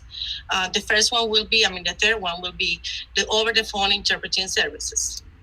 And let me tell you that this is the most popular service used district-wide to communicate with international families nowadays. And we are using it every day. We're receiving calls every single day on how to use this service, because this is the best way you can communicate with an international family. So here we see that we still got, we have some links that you can use to inform yourself before using this service. And since this is a very, very useful service, we recommend you to learn more on how to use these over-the-phone interpreting services, because it's going to tell you some advantages, like you are going to be connected to and interpreted in a matter of seconds, how effective, when is it going to be effective to use it, and we recommend you to use this when you think that it's going to be less than 30 minutes interaction. If you are using more than 30 minutes interaction, you better try to submit a request to use a virtual interpreter, because it's going to be more effective if you are going to have a long interaction with the family, better than having this call. And you are going to find also some tips on how to work effectively with an OPI interpreter. So we highly recommend you to read the do's and don'ts, because we want you to be clear on when to use. You can use this service on emergencies. You can use this service on phone calls, but you cannot use it for daily classwork or instruction. Okay, so be clear. When you are using any instruction and you need any interpretation services, you can use your bilingual instructors that are already in a school. So if you want to know a little bit more how to use this service, let me tell you that you can use it in 2 ways. You can initiate a call, or you can receive a call. If you see over here, we have prepared short tutorials. They are less than 5 minutes, and we demonstrate in those tutorials how you use, how you initiate a call and how to receive a call. That this is the one that usually clerical staff faces in school every single day when a parent is making a call and they don't speak English, and you will know with this one that you just need to put the parent on hold, and you will complete a call just calling the over the phone interpreting services, and you're going to be able to talk to the parent without just hanging up and say, hey, I'm going to call you back. Okay, so this is a very important tutorial, and I really recommend you to see it. You will see how simple it is to use the service. Okay, so after you see the tutorial, after you read the do's and don'ts and learn a little bit more, then you are ready to access the OPI. And once you access the OPI, you're going to have all the steps over here to complete the call. And step number 4 is going to ask you for your authorization code. This is a unique code that every school and department will use. So if you need your code to complete a call, please call contact language services. You can call us or you can email us requesting your code, and we're going to be more than happy to give it to you so you can complete your call. Okay? And then the other service that we facilitate is the video interpreting. And as we previously said, Learn More is a very important tool for you to read how to work with this app, because this is an app that you can install in your device. And once you read the Learn More, once you read the do's and don'ts, that is very important for you to read, then you are going to be able to access the VRI.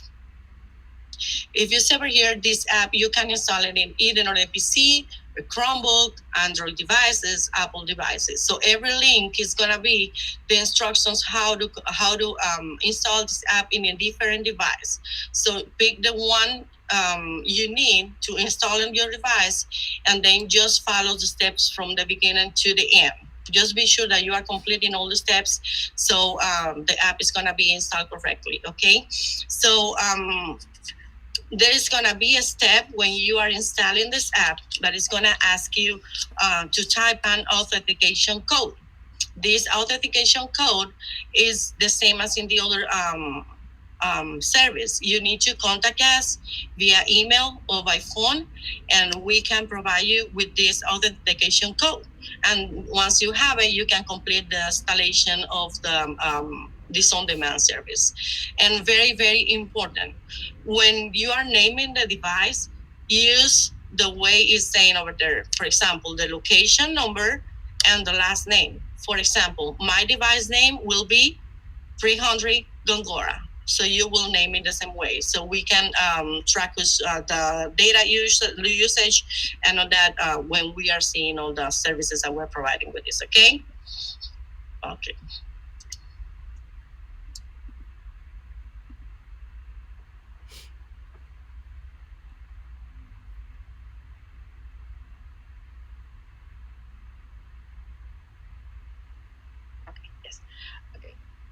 It's really good to let you know that we are not using right now in-person interpreters, but you are going to submit the request the way that you always do it, and you are going to put in the description of the event the link that the interpreter is going to use to join to the meeting.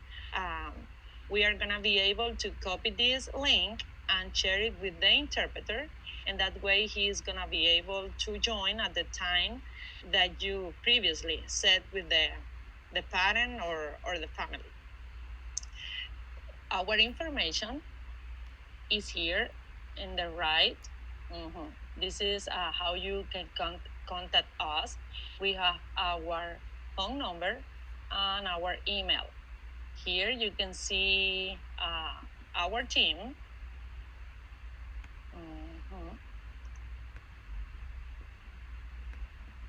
And we are going to be more than glad to help you with any request. So again, you don't have to memorize anything. because we already put all the information that you are gonna need in our web page. So the only two words that you have to memorize is language services, because it's the word that you are going to look in the search bar here. And you can find us.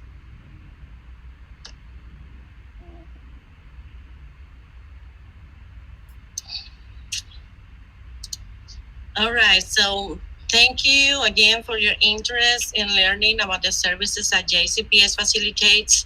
And we always say that we can help you communicate with all the parents. The only thing you need to do is to request, to call us, to email us, and you are going to be able to talk to a parent in any language, because we, the JCPS district, we are multilingual. So thank you for your interest again on learning about the services that we provide, and enjoy the rest of your day. Thank you. Thank you so much. That was a very informative session, and I'm sure that a lot of us will benefit from watching the session now or watching it on demand. So thank you. Thank you. You're welcome. You're welcome. So if you have any question, if you have any question, we are more than glad to answer. Or as I told you before, the other two members of our team, they are ready in the chat box to answer and share any information. Awesome. And right now, they are putting, he is putting in some helpful tips, as in you can make calls via our video remote interpreting app.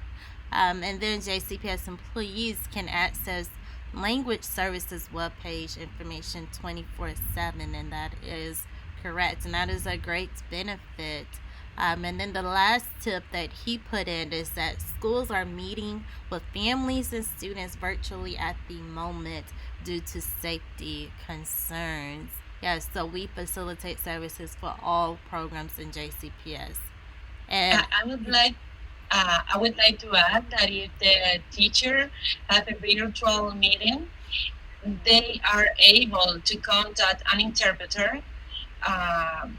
It's just really easy, because you are going to use the same virtual meeting, and then you can add the interpreter to that virtual meeting. Good to know. Wow, I didn't know that. Wow. Yes, so we're learning. We're learning a lot during these times. Yes, we're always learning and growing together. Yeah. And someone else said that this is an important service, and I love how this channel and the menu of sessions is allowing me to learn more about the many important services offered by JCPS. And I couldn't agree more, because this is an important service for all of our JCPS. And let me tell you that now that we are working virtually, our on-demand service, the over-the-phone interpreting services, the numbers are growing up every day. More and more JCPS teachers and administrators are using it, and we are so happy that we can communicate that way every single day to let parents know what is going on around. That is very, very important, so we can all be in the same page. Yes, and it says accuracy is very important to us. Yes. I agree. Yes.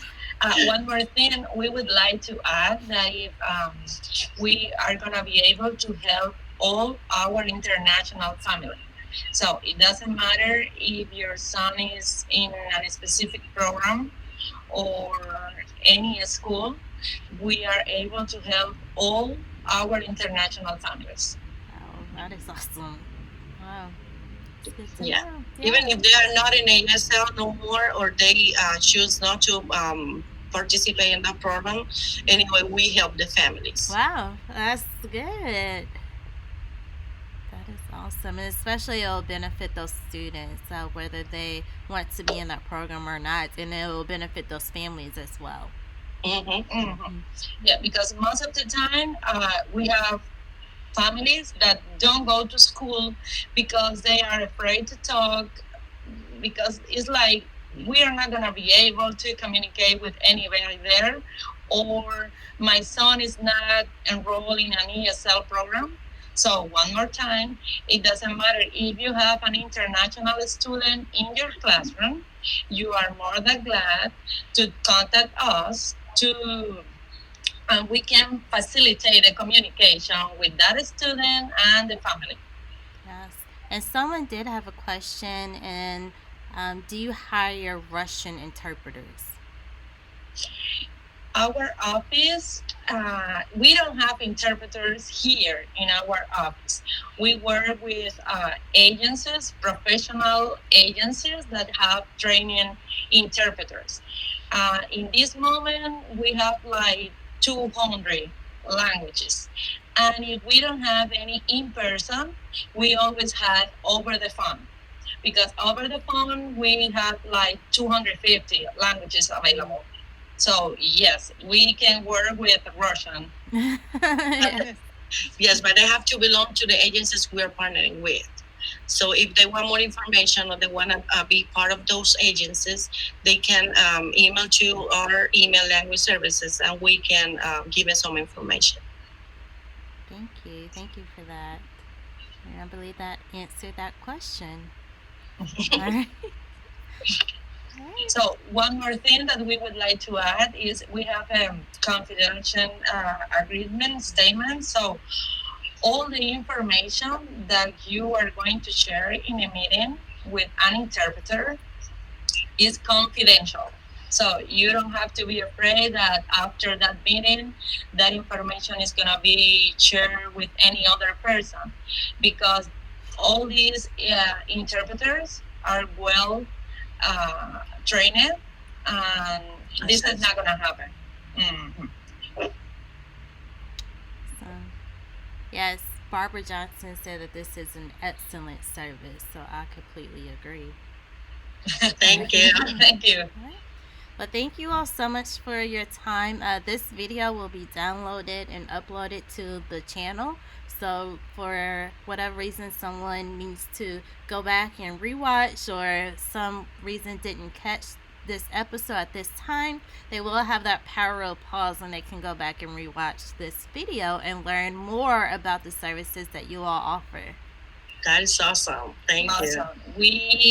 We can go to schools to do some training. Right now, we know that we are not using in person or on site, but we are more than glad to go and train. Or to do virtual training. Yeah, we are doing virtual training, in fact. Wow. So, Wow. for you to know. Yes, that is good to know. You all, I'm sorry, just keep offering more and more services. That is awesome. Yes. Yeah, definitely yes. Yes. All right. Well, you all have a great day. And again, thank you for this very informative session. Okay. Thank you. Thank you. Bye. It was great. Bye. It was awesome. Bye. All right. So let's take a look at what we will be learning tomorrow. And again, I know I said it before, but tomorrow at 8:30 is another amazing session with our very own Stephanie Mills. So if you are interested in learning how the Google Classroom and Infinite Campus Sync works, tune in tomorrow at 8:30 on the Digital Learning Channel so you can learn more information. And again, this schedule is linked to our jcps.me/NTI page under the Teacher Toolkit, and you will be able to find that schedule there. Without further ado, I think this concludes my session for today. I had lots of fun, and thank you for continuing to tuning in, connecting with us, and learning from us and with us. Without further ado, everyone have a great day. Thank you.